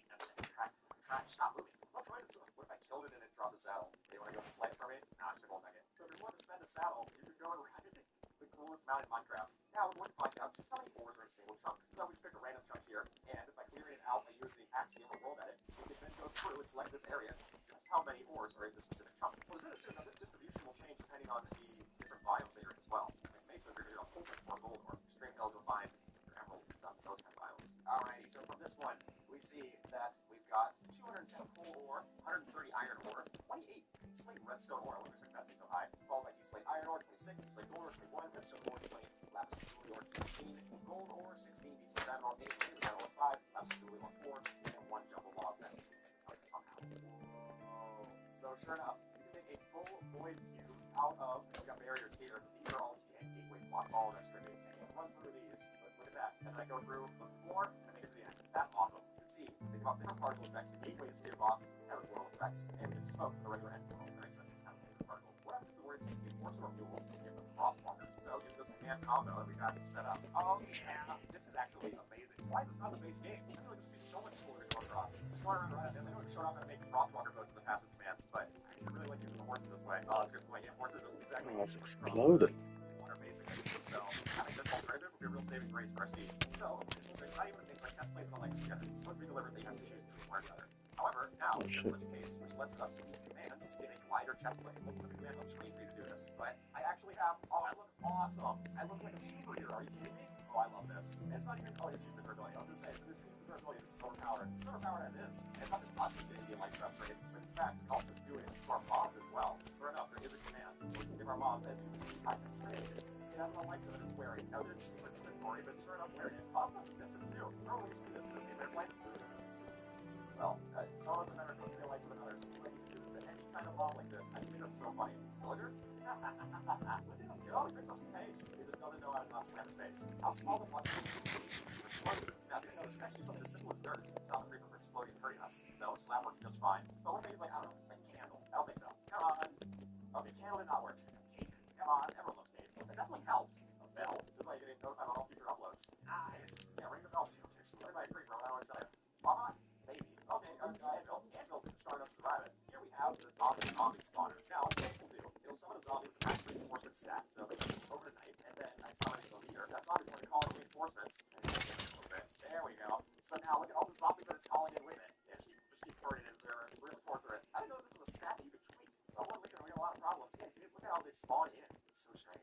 Here's where we're going to summon a zombie that has a button on its head. We can't see it, but sure enough, it won't burn in the day because it counts as its head. So right here, what I did, I go to spectator mode with it. You see it, you fly inside it. Yeah, look at that. You can fly inside it. Ew, it's cache of rain. But sure enough, that cache of button, which is kind of funny, it doesn't burn it with the button. But it now thinks that's a full durability helmet. So it's applying all of the fire damage to its helmet. The helmet will never break, giving us immune to daylight zombie. Look at that. What would happen if we were to use soul speed 100? So by using commands to amplify the soul speed enchantment up past 3, we've now got our soul speed 100 boots. Oh boy. That's awesome. And then this is the max level 255. Woo! Observer, this is amazing. Look at me go. My hand is shaking. This is brilliant. And then I just launch off the side, but I don't even care. Look at how sneaky how fast I go. These guys are so confused. Oh, this is amazing. It's like annoying. Could you imagine just trying to do like parkour with this? Like navigating on one block? Alright, Observer, show me how we make this happen. So we keep stacking up our camel ladder. There we go. Oh, they're starting to take a little bit of damage. We're going to have to ride this ladder fast. If I'm not mistaken, we could right click and go the right angle here. Here we go. Oh yeah, I'm climbing the ladder, baby. No, I'm climbing up to the top. I hope I get a promotion. Oh no. Well, I guess any ladder would break. Probably put it up too high. Remember I did a short once that had like all of the camels stacked with all of the camels on top of each other? So it made like a camel dodecahedron weird thing. It was like a camel pyramid. It was awesome. Just keep bringing your camels around. They're very polite, except for the one that literally is killing his brothers and sisters over there. Yours are awfully kind. It's got kind of a leaning tower of camel vibe. So, funnily enough, we've shown off in the past giving the fox an item. But if we get it to pick up a mace, you can actually use the mace smash attack. There we go. And then if we can get it to get the drop on it, eventually it'll do the actual full density smash. Awesome. Wait, what if we give it with Windburst? That's embarrassing. Come on, go for that drop again. Oh no, I guess you get it back. Clearly don't play around with tools that you're not powerful enough to understand. So here's where we summon an Enderman that then places down a spawner that spawns more Endermen. What'll happen? The reason we're on a super flat is that we were expert like this get very laggy. So we needed to have something where we're loading all the other stuff that we have in the observatory set. It's nighttime. There we go. Now we're cooking. Oh yeah. So as soon as they place their block, they die. Oh, this is amazing. The music right here is Enderman join the world, Enderman leave. It's really a circle of life, circle of death kind of situation. Look at these towers of spawners that they're building out. All this started with one little guy. Villager item redstone. And what I mean by that is that you can actually have Skulk detect when a villager puts out their item. So if I were to have the different things to go trade with these villagers, like if I hold out the iron, it'll detect that the villager's holding it. Hold out the gold. There you go. But look, we can like basically selectively hold items to trigger redstone this way. So I can say like, oh, okay, I want to let someone in my store. You gotta make sure they have diamonds first. How cool is that? In this video from Michael2 3D, we can see that they made a junction where if you're holding out different items, it'll actually decide which way your minecart should go. So we have a villager holding here in the middle, and then it directs us the right way. That's so cool. So this is a tag that was added in kind of sneakily to Minecraft. We covered it in a changelog video in the past. But the idea here is that this villager method gets on fire, but it's not actually burning. Because there's an NPC tag, things have visual fire, while being completely fine. Possibly the snowman, anything else, brings things once more. And what's cool about this is that this actually works as well if you were to put them in water. So they're still on fire in water. Weird. That's not going to go so great for our snowman, then he just melts. Left for the bat, same thing. What happens during the Ender Dragon fight if the entire end island was made out of destructible blocks? Alright, let's kid ourselves up here. We're going in. Normally, our friend the Ender Dragon wouldn't exactly be able to break any of the obsidian or endstone that's here. If we switch it all out for stone, what's going to happen then? Oh, here we go. Here we go. Now we're getting somewhere. Oh, it's coming for you, Observer. Look at it. Now we got the cave dragon. This is awesome. Look at it carve these patterns. This is neat. This is like our own little terraforming. Terraforming? Well, I think we got our answer of how that changes the fight. Now, looks like you're playing in a Quake 2 map. Okay, this actually looks awesome to see from the outside. We're making like the coolest arena. So, what we've got is a command that'll change our gravity to a much lower value with the active command, essentially giving us gravity. How cool is this? So there's still some gravity. It goes all the way down to -1, which just means that you're shooting off into space super fast. But I didn't compare this with the end. How about this? It just looks like we're walking around the moon. They needed to add the moon in a little Minecraft update in the past, so it seems pretty fake. Ow. I'll be careful though. If you fall too far, you can still take fall damage. Well, I'm curious, like, you have a frog on the moon. How does Noobster jump? Come on, buddy. Pretty casual. Alright, I guess it's just a regular Tuesday going to the moon. Fine, whatever. Don't run around it. It's falling a lot slower. I thought it would go a lot higher. One of these frogs has to jump, right? It's in their nature. We're trying to make Mario Odyssey 2. Come on, guys. Hey, there we go. Wow, it doesn't jump any higher. It jumps. Oh, there we go. I'll be honest, I expected a lot more. Well, don't you? That's going to maybe take a little more to the spirit observer. If we were to make bees that were bigger than the hive, would they still go in the hive? Let's find out. Here's the bee. Oh, it's getting a little bigger. Is he too big to even recognize that as his home now? Oh, you got too big for us, huh? Oh, Mr. Hollywood, yeah, go fly around. Just because you got added in 1.15. Who did it? Is that when you make it even bigger? Whoa, okay, hey, buddy. Maybe it would if we didn't have the leaves here? Okay, So if we make it nighttime, they should go into the hive, right? They're too big. Size 4 they can. What if we make them, okay, I size them down. So as soon as I size them down, what's this size? Size 2, they can make it in. But size 4, no luck. Will they still go into size 3? Is that midnight again? Okay, that worked. So it does work. It's just extremely hard. Okay, so here's how we make an infinite velocity minecart. Is that we just put down a whole bunch of minecarts where it gets very annoying. So look, we have infinite velocity going both ways. Oh, so the velocity went to not applicable. So now we have minecarts that have no velocity? Wait, okay, that's what you mean. Is that we got floating minecarts here, Observer. And this can be done in survival.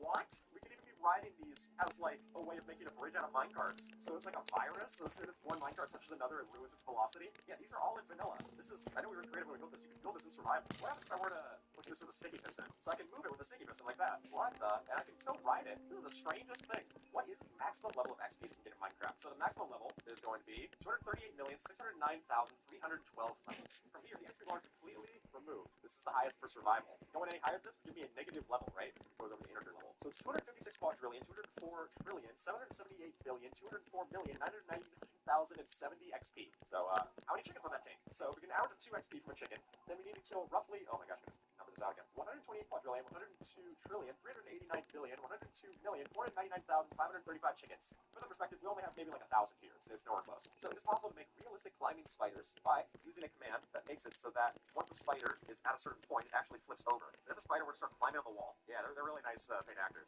Come on. So, once the spider climbs up to this certain point, it'll detect it with a command block, then making it a dinner bone spider. I think that's pretty cool. Also, terrifying. Get out of here. I'm sick of spiders. How many axolotls does it take to kill the Elder Guardian? Let's find out. Alright, buddy, I really need you to really pick up the pace here. Alright, 4 axolotls? Wow, I can do exactly 1 attack to it before it has to regen. That's pitiful. 5, 6, 7, 8, 9, 10, 11, 12, 13, 14, 15, 16, 17. Okay, that's 18, 19, 20, 21, 22. That's pitiful. I guess it's nice, it's a little bit of a distraction. That was way less than I was expecting. What is the absolute slowest way to break obsidian in survival? So, the slowest that I could go would be, I have mining fatigue right here, I'm submerging myself in water with these bubble columns, and then that gives it so I'm mining even slower. So, using my fist obviously would be very, very slow. But usually it takes 5 minutes to do this if you do it with your hand, right? Observer will get a nice AFK clip of doing it. So, Observer sat there and punched it for like 2 hours, but even after all that time of punching it non-stop, didn't even budge. I think we just made a smart break. So, although it doesn't show, mobs like the Blaze can actually be holding an axe in its secret inventory using commands. It can actually disable my shield. Yeah, look at that. So it turns it off, and then it can still kill me. So now my shield doesn't work because it's disabled, so I can't even block it until the cooldown's done. I'm just saying, if they want an idea for the wildfire, I think that's a pretty cool one. What level of haste is needed to instant mine deep slate? Let's find out. Well, we know that efficiency 5 is not the answer. I can just tell you right now, flat out no. Alright, so if I have haste 2, still no. Oh, that makes it painful to go and make a perimeter. The second one is haste 8. Hey, here we go. So the animation doesn't even load because my hand's going so fast. Look at that. Alright, so with haste 210, I can insta-mine obsidian, baby. Oh yeah, awesome. Just delete anything. Yeah, even blocks that I'm not supposed to break. Okay, I'm a little slow on the old tree trunks, but things like dirt stuff, completely fine. Blocks of netherite, oh yeah. Look, I can even break reinforced deep slate. Yeah, that's insane. Mycelium versus grass. Which one grows faster? Let's find out. Alright, Observer's fighting for mycelium. Why would you sleep number? You'll sleep so comfortably. You can personalize your sides softer or firmer, and they can too. The mattresses are designed to last for years, adjusting to you throughout life's changes. Check out their hundreds of thousands of 5-star reviews for even more reasons you'll love these. Mycelium would fight for grass. It's time for me to go touch grass. Alright, my strongest soldier. Advance. Alright, now change it to random tick speed. Here we go. Oh yeah. Look at that. Well, what? Let's get a little count here. Alright, so the final results. We got 662 grass blocks and 640 mycelium. Sorry, Observer. It looks like you need a little bit more runway for your mycelium. I think that's where mycelium really takes the cake. So, dripstone damage is capped. So how much dripstone would it take to kill the wither? Let's find out. I'll summon in a new one, place up my dripstone, and let it rip. That's 1, 2, 3, 4, 5, 6, 7, 8, 9. 9 be the number. How many bed explosions does it take to kill the wither? Well, obviously we usually use our beds to kill off the ender dragon. Oh, sorry, I want to just be awesome for a second. Just get that achievement real quick. No biggie. So, that'd be 1, 2, 3, 4, 5, 6, 7, 8. So there you go. I guess beds are as strong as dripstone spikes. Go figure. You can do it in 7. Yeah, I'll spawn, man. You're going to do it once over, Observer. 2, 3, 4, 5, 6, 7. Nice. All right, 7. Just edging out the dripstone. Well done, Observer. What would happen if lava refilled in the nether the way that water does in the overworld? So we can actually do this with help of command. It is the lava source conversion game rule that we can see here. The easiest way to test this is if I go make the basic, you can see that turns into lava. No, but what I would like to see, Observer, what would happen if we just completely decimated the lava here? How does this look? So you can see, it already built back up. We can't even ruin it fast enough. Oh, this would be the best furnace array in history. You just use the dispenser to pick up the buckets, have infinite fuel source because it's literally infinite. Whoa, there's flooding it. Look at that. So just by placing a road like so, we could actually just have it create a whole new lava layer. How intimidating would that be? If you just had a wave of lava coming towards you, it's like, oh great. Not only is it gonna burn all my stuff, it's gonna burn literally everything that my family owns too. What would happen if we were to take our pigs and give them soul speed enchantment boots to then make our pigs even faster? So this is soul speed 3. Okay, not the most remarkable. Let's go up to soul speed 10. Now I'm going up to about 8 blocks a second. Man, this is with like enchantments that none of this is possible in survival, and it's still pitiful. Okay, well we'll see if we do any better with the soul speed 50.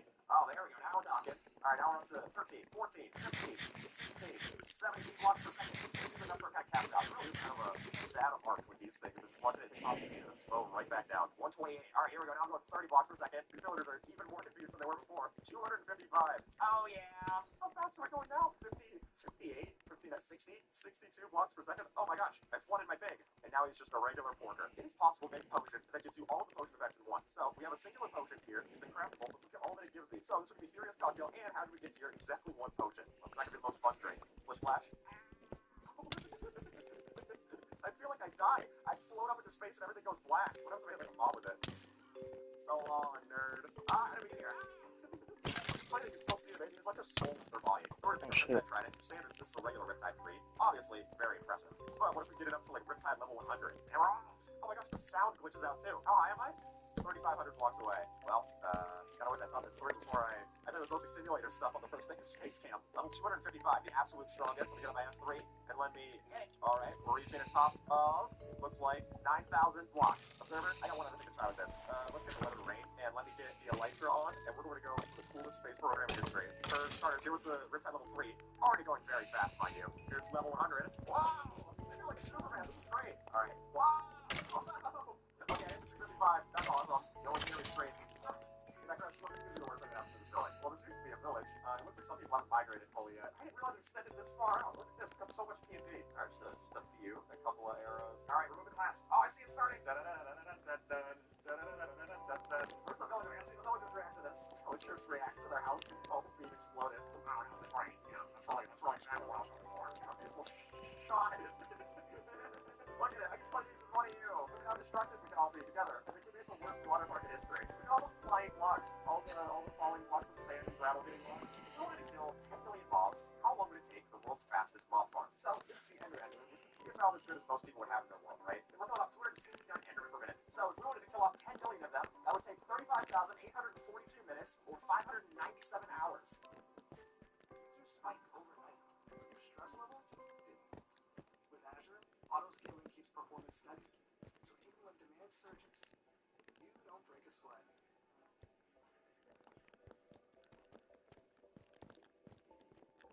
$35 for 2 pizzas. Okay, get a little Caesar's Pizza deal instead. It's an insane deal, humans. 2 large pieces for $4.99. Wow, that was nice, everyone.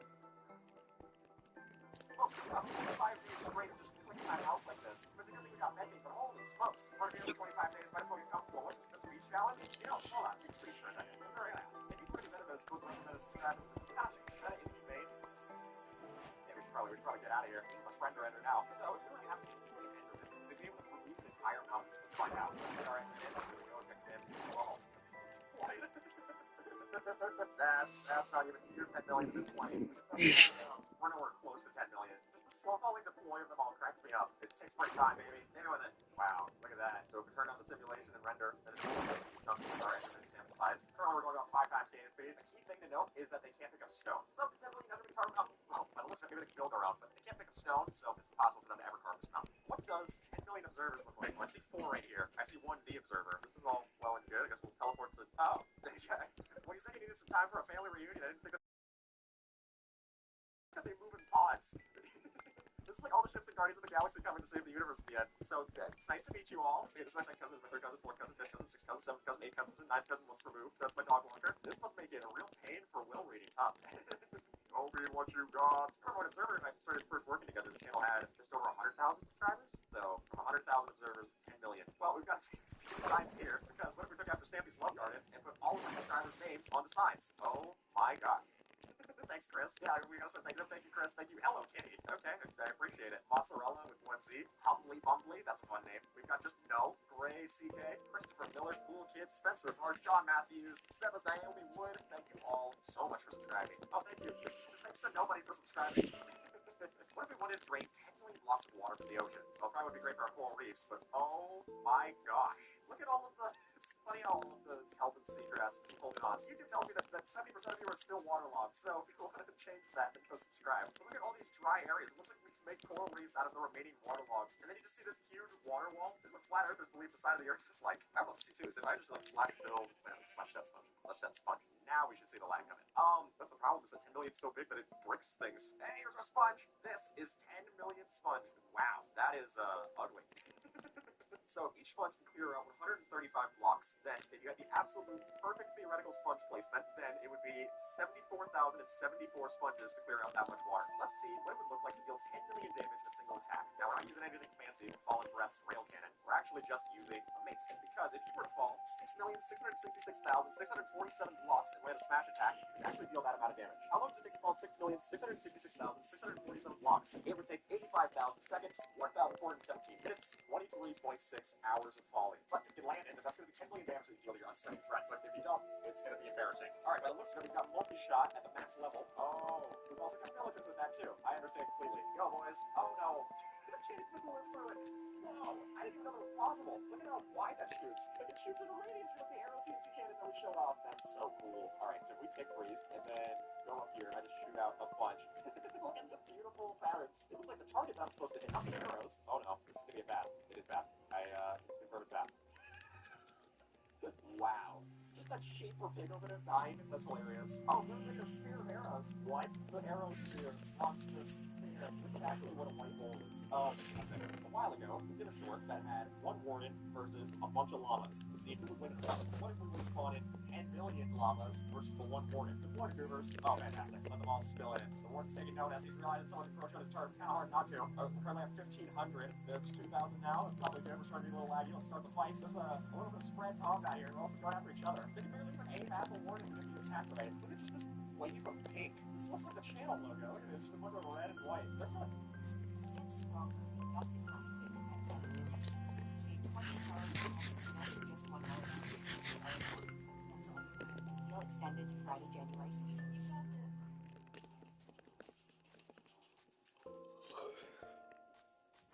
I don't have one. World Market has everything you need for your kitchen and your table. Boy,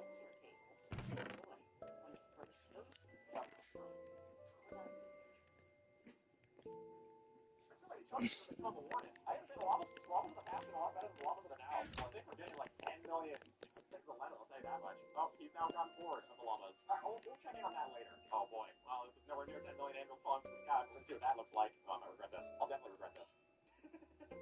Wow, look at all of them. It is kind of, obviously it makes sense. They all fell from the same distance, so they should be equally cracked. But you just don't expect to see the texture repeated like that. Look at this. This looks like one of our build hacks where you tell you to use all the anvils in your floor design. Oh, the mushrooms are stronger than them. Look at that. Oh, no. Okay, well now I'm trapped inside of the anvils. People die now. Skip the tutorial, reporting live. I used to be reporting dead, but thankfully I've now just become the anvils. I've succumbed to our eternal overlords. 10 million pufferfish path. I never like a sign that says start, good luck. Maybe it just like starts my good luck. Maybe things are finally gonna go better. Oh, yeah, everything's going up swimming lane. Except for me. Oh my gosh, look at running through them.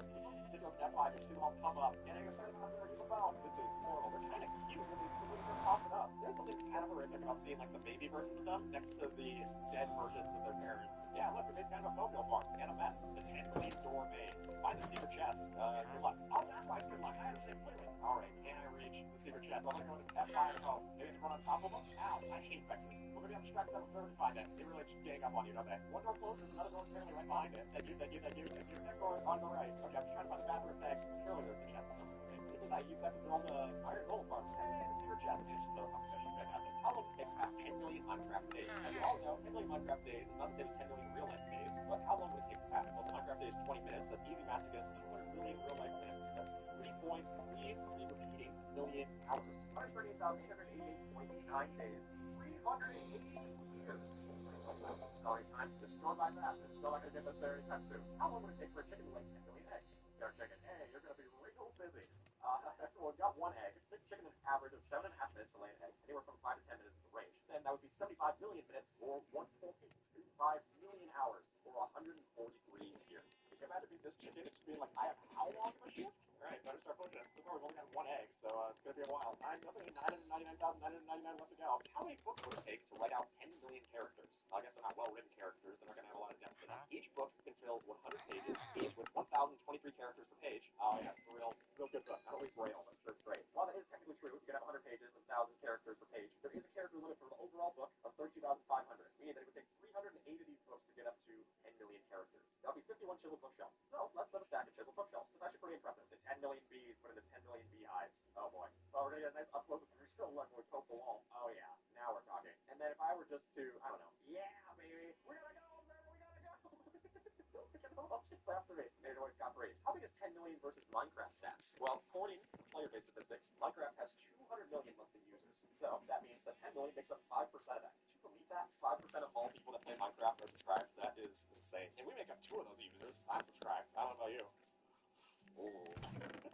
Speaking of players, back in 2011, that was when Minecraft.net first announced that it had registered 10 million users. Which brings up our next point, Mr. Observer. How much would 10 million copies of Minecraft cost? Well, if we're going off the Java prices currently, we're not going from regional prices because that doesn't make sense stuff. So let's just deal with the standard $30 per copy US. Then that would be 300 million US dollars. Really, it would be 299 million, which is actually saving you a million, so you won't want that one. That would be 261,261,266 euros. 44,256,142,900 yen. 16,755,922,956. That's more than we've made off 10 million subscribers. That's pretty flat and blunt with you. We're probably close to this. Because Mojang stack, we probably got a this power plug. There you go. That's relative. I wanted to mine 10 million blocks. Starting with pickaxe convention. Oh, looks like it's time for me to get started. Because if I go get the Scalpel Stuff generator, it would take me 169,492 wooden pickaxes to mine all of these 10 million cobblestones. So, check in on me whenever you want. Back on the worry about the basic that don't close the skill gathering plural side. God generate accelerate your impact. Your work starts here.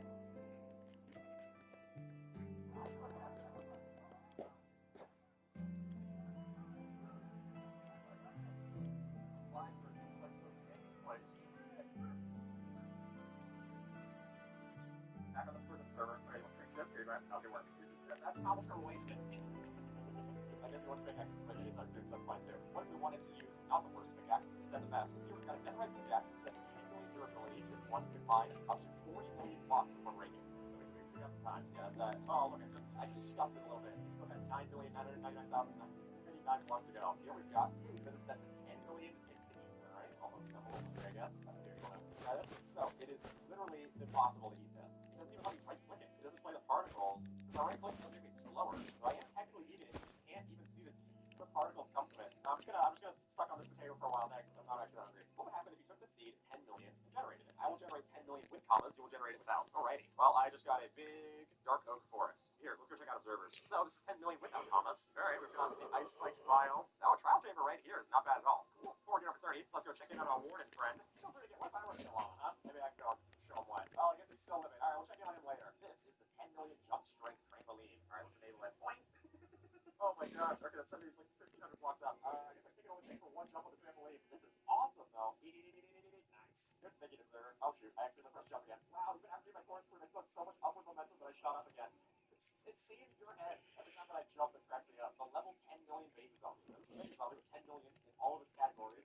Really, how likely is it gonna kill me? Alright, so this is 10 million attribute speed, 10 million strength. Now I'm just gonna spawn cam. Yeah, stay back. Very hard to last long enough. Hey, there you go. And stay there. Hold on, observer. Let's see if we give ourselves a 10 million speed attribute. Okay, we gotta align ourselves and understand it. Oh, okay. I've already got insane levels of FOV here.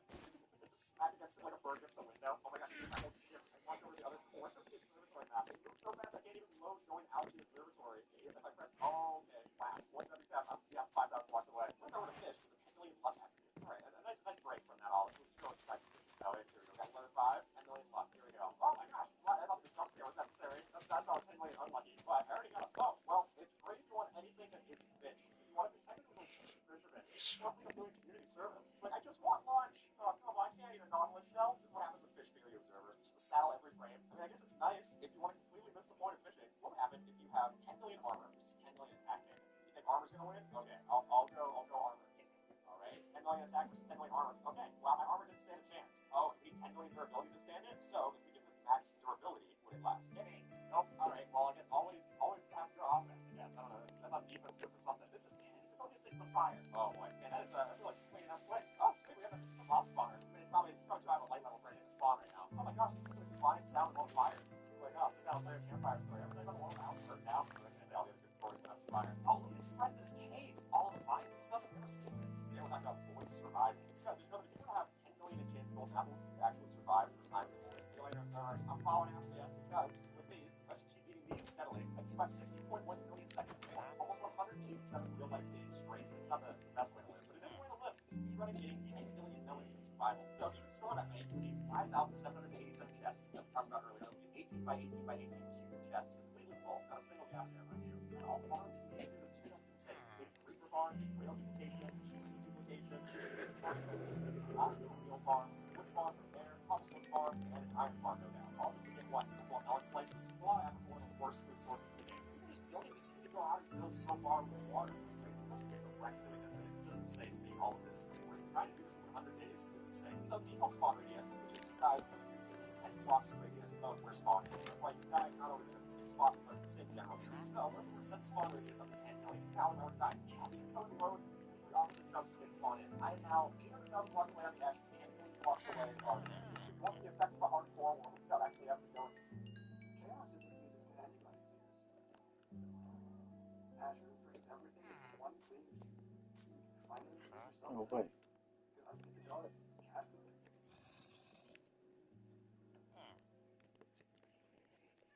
However, in core world, this is basically that. Loading two chunks completely. This chicken doesn't even know. I was 10 million blocks away from you. You're not even clued in. What if we were to compare this to the total amount of die combinations possible? Well, with the help of leather armor and all the different ranges that we can dye things, we can dye in mid states. I make this full red, but then if I do red and white, then a little bit more red, so on and so forth, there actually ends up being 5,713,438 different tones. So that's crazy. 16 different dyes, all the different mathematical combinations. We still have almost double the amount of subscribers. But I can't exactly have subscriber color pants, can I? The ugliest dye combination that you can make. This is my question. What if I take like a helmet and just throw everything in here? Not the worst of it. Kind of like a periwinkle. I actually expect that to be a lot worse. It look very spiffy. Are you willing to train now? Nope.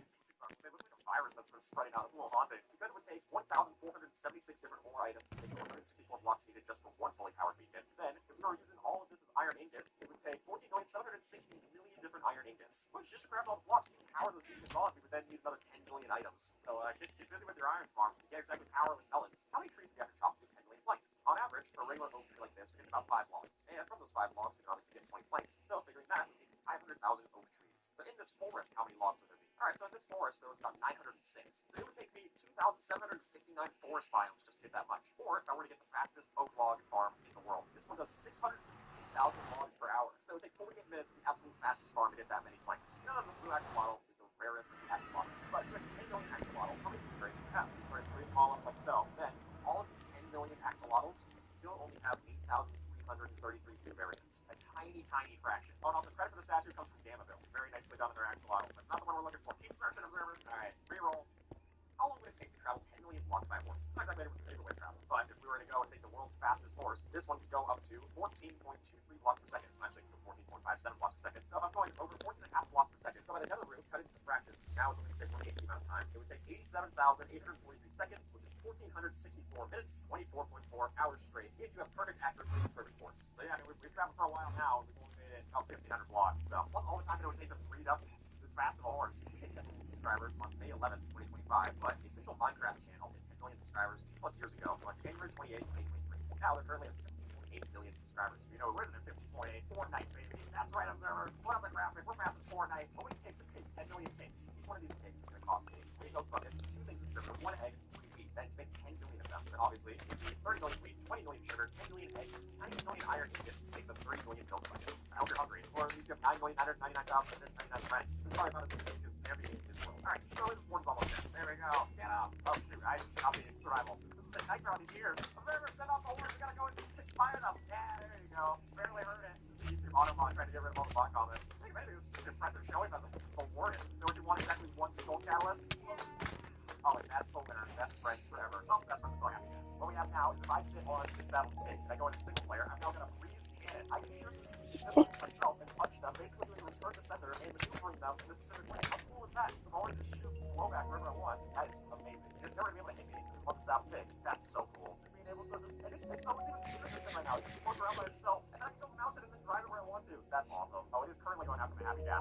That's not the best situation. Here, don't go immediately on this after you've done it. It's going to kill my happy gas. Out. Well, I escaped to see the crime. You can fight it out. It's easy to find out. It was just me that recognized the differences. The happy gas hitbox will block players. And so if we were to trap one into it with minecart, and we make a full door that opens and closes, using no pistons. There we go. We just slide it into place, and we've got a little bouncer. It's also a door that smiles at you. What's better than that, huh? Can you imagine trying to buy off the bouncer with snowballs?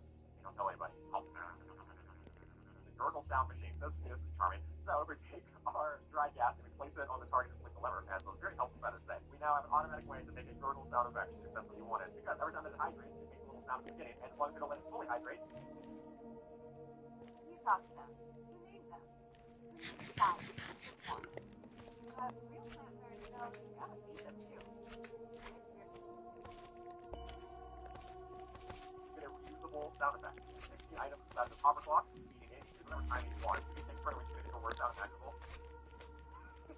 So if you want to annoy your friends, I guess there's a way to do it. Oh, let me have the dentist. And then they kind of start a conversation. They're like, all right, what are you going to do for Halloween this year? And I'm like, oh, yeah, this is the new noise machine. There's always some new way to annoy your friends in Minecraft. And we can let them, here we've got the gas and trash can. So the way that this works isn't anything to say about our gas itself, but if it goes off on top of the gas, it has collision, only the duration of someone standing on top of it. So I'm going to throw all items like so, and then as soon as I step off, they all fall into the lava. I like that a lot. I'm just going over here, throwing in all your things. It's basically like the trapped chest, but as a solid block. So I'm just throwing in all my stuff. It's only going to last as long as I'm standing here. Then I walk off, it falls to the lava underneath. Awesome. Yeah, I think there's a lot more you can do with that than just trash gas. We can add a lot of carbon to clean up on set. So if I step off, this armor stand's going to fall through. Look at that. See ya.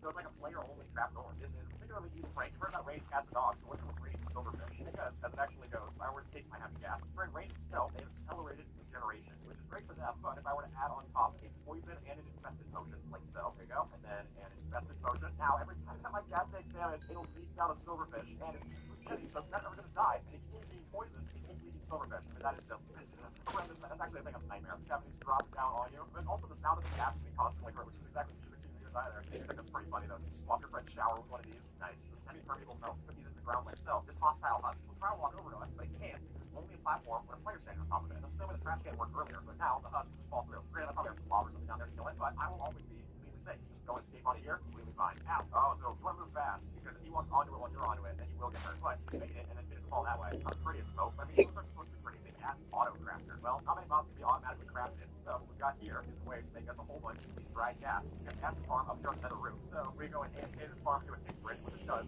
This whole thing we have to build off. That's to get ourselves the gas gears, and then the gas gears in to get auto crafted into our dried gas. So if you want a whole bunch of these buddies, you're gonna have to kill a whole bunch of their cousins, but you know they weren't here for long anyway. So the way that you craft this is a whole bunch of gas gears around a soul sand to get dried gas. We got 74 friends on their server. That's enough for all the hacks in this video, and then some. The bubble elevator. I go and stand on my gas like a cell, and then I use bubble columns. I can send it down, and I got myself an elevator to both floors. Let me sit on it. There we go. Okay, so if you sit on it, then it's an even easier elevator. And I think that's what building Bob got out of this year. The copper gold's quite a lot as well. This is just TNT boring. We're actually using these guys for sorting because if we were to set up a copper chest here with TNT, have them activate it with the pressure plate here, then they can filter in even more into the chest and through the dispenser, giving us a completely automated TNT system that even reloads. A double this little guy. Thanks, Mal. And we don't just have to use that for dropping TNT downwards. We can also use this for TNT cannon operators. And I'm over here. If I were to summon in one of our copper golems, have it grab some more TNT from our oxidized chest, and then as it walks up, can hit these pressure plates, activating into different amounts of dispensers on different ticks, giving us a TNT cannon that our village is unfortunately familiar with. What's good about this too is that's not even hurting our copper golems. It's all getting dispensed into water and stuff. It's just completely fine. And it'll walk up in different places, going in different amounts of TNT. And just imagine everyone is set up outside your friend's base. Not only you hate them enough to build this, but you hate them enough to hire someone to do it for you. And if as these things like sea pickles still find the items just right in the water stream, so they can go fast to the ice and stuff connected over all the hoppers. But it's all possible to do the same by using copper golems. And now copper golems, because we can align them in different ways, give us the perfect way to have a partial block spacer. And the way you would do this is that you have the ice down the middle here, but you would keep it where it's still sorting over the top of them just barely, so the hoppers can connect it and pick them up all at max speed. But the problem here is that you want to flow along the side of the wall to my right, because you have to go off to the left as the server shows, but these guys are just going to go between the middle here. Now traditionally, we're not making item sorters underwater, because the redstone just wouldn't mix to make it feasible. But now, because the copper golems work just the same underwater, albeit a bit slower, we can actually have a way to filter our chests down below. And while you're trying to do the speed, you do get a lot more functionality. Plus, it's not like it's going to explode anytime soon. Making this the safest item sorter that you could possibly make. Here we've got a copper golem maze experiment. Since we were to take a copper golem into this system, have it open up a copper chest, and then we'll see how it path finds through this, find the shortest possible area to go towards the regular chest it's sorting into. And as far as mob AI goes, I think it's actually one of the smartest mobs we've seen introduced Yeah, giving you a fun way to hint the player where's the correct way to the hedge maze. Almost like the assist mode in Mario Odyssey. It will give you an arrow showing where to go. You'll soon find out copper golems are affected by a boost of speed. As we'll see here, the trap chest will unlock, giving them a boost of speed potion for the dispenser, and now you'll store even faster for your items. So, Create your happy place at home with World Market. It's where you'll find standout decor that reflects your personality.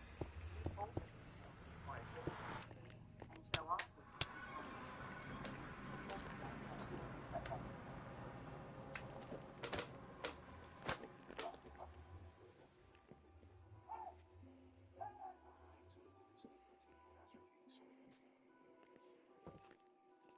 so if you look at Kickgun High here, you don't need to kick sprint command. You can actually just do it with a little bit of swiftness too. Which begs the question, what is a little bit with maximum swiftness? Whoa, okay, I guess that really opens up. It doesn't even know where to go anymore. So we've got here, play set, we've got North American Copper Golem, and doing a flower display interaction. They can render full block models in their head, giving us a way to have full blocks as entities that now roam around. That's been possible in the past. Even trying to do this on ourselves, always render the full block properly. But now there's summoning in Copper Golem, and then I can replace the entity X here, and equals Copper Golem. We can change out the content with block everyone, and they press one. Oh, no, well, that's funny too. So we're keeping in mind is that you have to change out the saddle slot for it to render properly. But once you get into your role, it's pretty cool. What we got here is the Sky Tram system. I can actually have a lead to our Copper Golem, and then having that lead connect will go to the saddle pit underneath. Then what we can actually do is go ride that saddle pit and have the lead stay in place, letting us use Copper Golem's best pathfinding to connect us and a Sky Tram system. This is hilarious, but awesome that it works entirely. And it uses checking all these different copper steps. You're not actually finding the one step to go to, giving us a simple move back and forth. Even across some of the precarious copper bars like stuff. And you want to make sure that the lead connected to the boat, because otherwise you'll pull this whole saddle peg out of here and that becomes a real mess. But to prevent a real mess, include some TNT and then drop an anvil right on top. Then as soon as we ignite that TNT, this anvil will fall into the hitbox and actually prevent any kind of explosion. Look at it, even the crops are fine. But if we get down some entities, whatever I'm feeling dubious for, if you're a couple of pigs or something, TNT anvil on top, light off,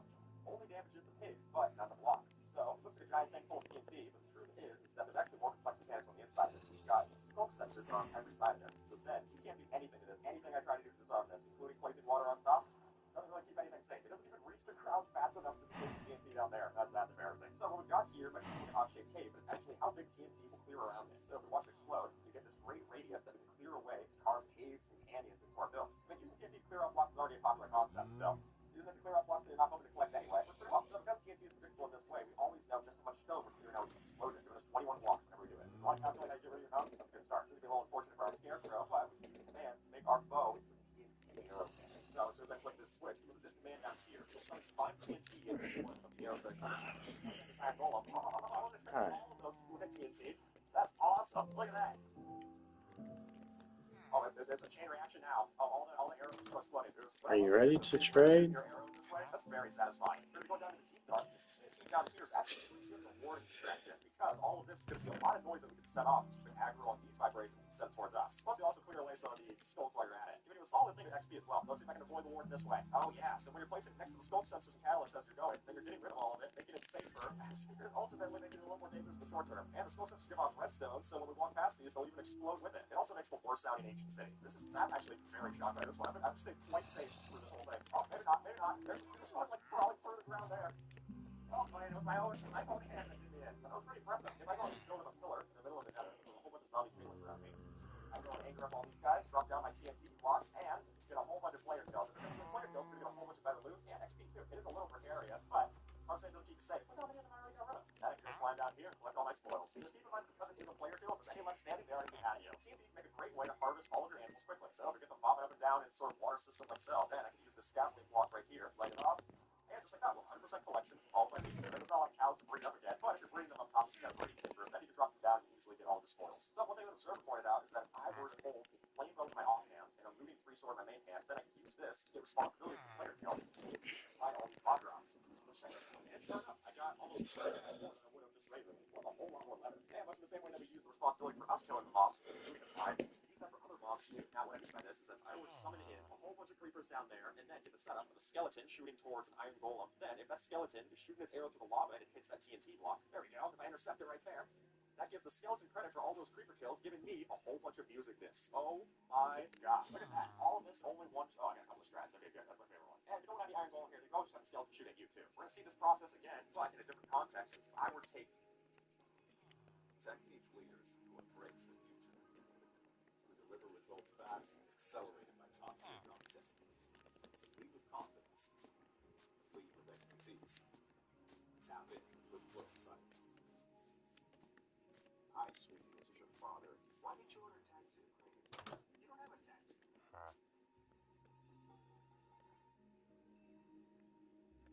18 to 24-year-olds get 6 months of prime for $0. Take the same setup and swap it out from a skeleton to a round trident. Then, when I get a whole bunch of these villagers down here, drop that on down. These into immediate zombie villagers. Well, you should be in hard difficulty for this to be 100%. But once you are, we got ourselves all the zombie villagers that we can use for a zombie village.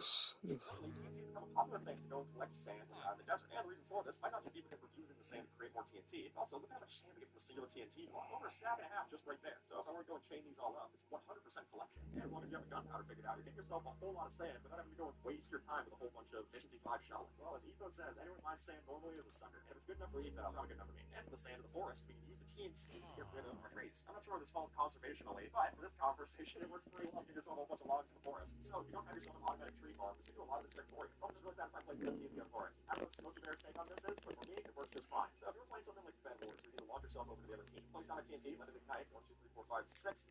There we go. Now it is a little bit more practical in a mode where you're taking increased damage from regular TNT, but it's still pretty fun. 2, 3, 4, 5, 6. Oh no.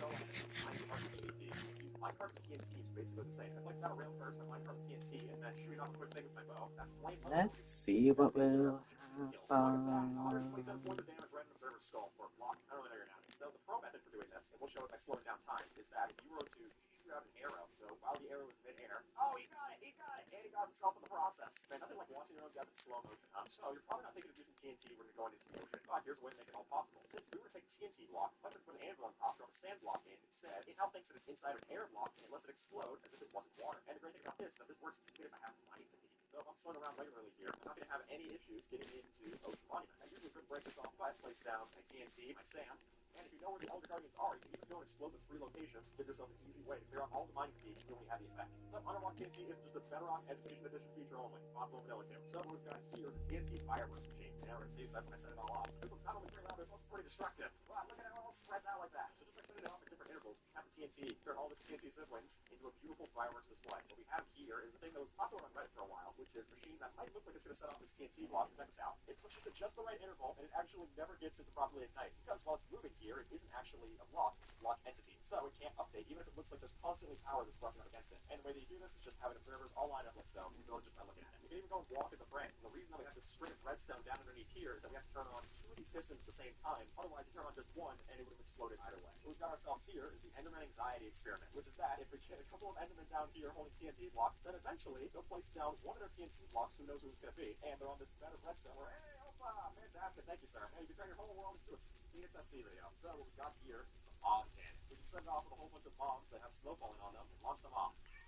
Well, it was way more forceful than I thought it would be. Oh my gosh, okay, so you just load up the bombs yourself, and then what we have here is a whole bunch of TNT being dispersed into flowing water that pushes it all this way. So in the original video from Professor TNT, credit to them, they mentioned using blazes as a way of giving yourself a substantial amount of survival offense. Wow. Can you imagine if you just had a bunch of blazes dropping in from the sky on you? Oh yeah, I didn't realize that you set it off, and then I just see a bunch of fireball barrages dropping in. Oh no, it's just invisible, slow falling death. That's amazing. It's just an innocent diamond block. I don't know how anyone can ever be mad at this. But the reason for it is that because you can have TNT look like any block while it explodes, we can have technically any block be exploding. Check this out. So the way that this all works, we have a command right here. We can use a block state for a TNT that's summoned to look like any block that we so want. So if I wanted a particularly explosive observer, then I can do just that. It even blinks like so. That's gonna be eerie to watch, isn't it? So what we have here is a button that will summon the TNT. This TNT is particularly odd. It's set to the max fuse, giving ourselves a 14-hour-long bomb. And there's no way for us to clear this entity necessarily, so we're just gonna have to leave it be. If I pull up a chair and sit down, observer, it's gonna take a little bit to explode, which is long enough where most players probably just forget about it, but it'll still go off the server's lifetime. So if I saw this, I'd be wanting to design a kind of pool they can drop into. That's what we have on design. There we go. Out of sight, out of mind. And speaking of crazy TNT, we've got this one for the Mega TNT, which is that we can change the keeps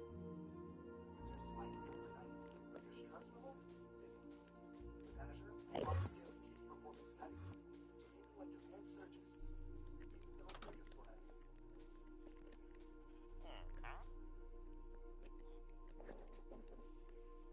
It feels great when it's clean. The new Obsidian H2 Pro has 2 separate tanks. Sprays clean water, wipes clean, and the dirt goes into a separate tank. The new H2 system is almost here. Explosion power of TNT, I modified the stunning, man. So, guys, here's TNT, the explosion power 128. First of all, it seems like a good way to examine how the explosion power radiates in such a way. It's a very strange scan line. So, the question though, will it explode obsidian? Now, here we got designed by Joseph Espindola, which is modified to give ourselves the TNT arrow cannon. So much like how we killed the Ender Dragon using TNT arrows, or we could use a bunch of TNT, turn the arrows from this dispenser into high-powered missiles. And these villagers will show us off, and we'll go your day out, because you're out of days after this one. Wow, they even lots of them that way. The reason this all happens is that arrows do damage based off of velocity. So when they've been sped up in such a way, all these TNT is turning them into high-powered missiles. They can instantly rip through any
Yeah.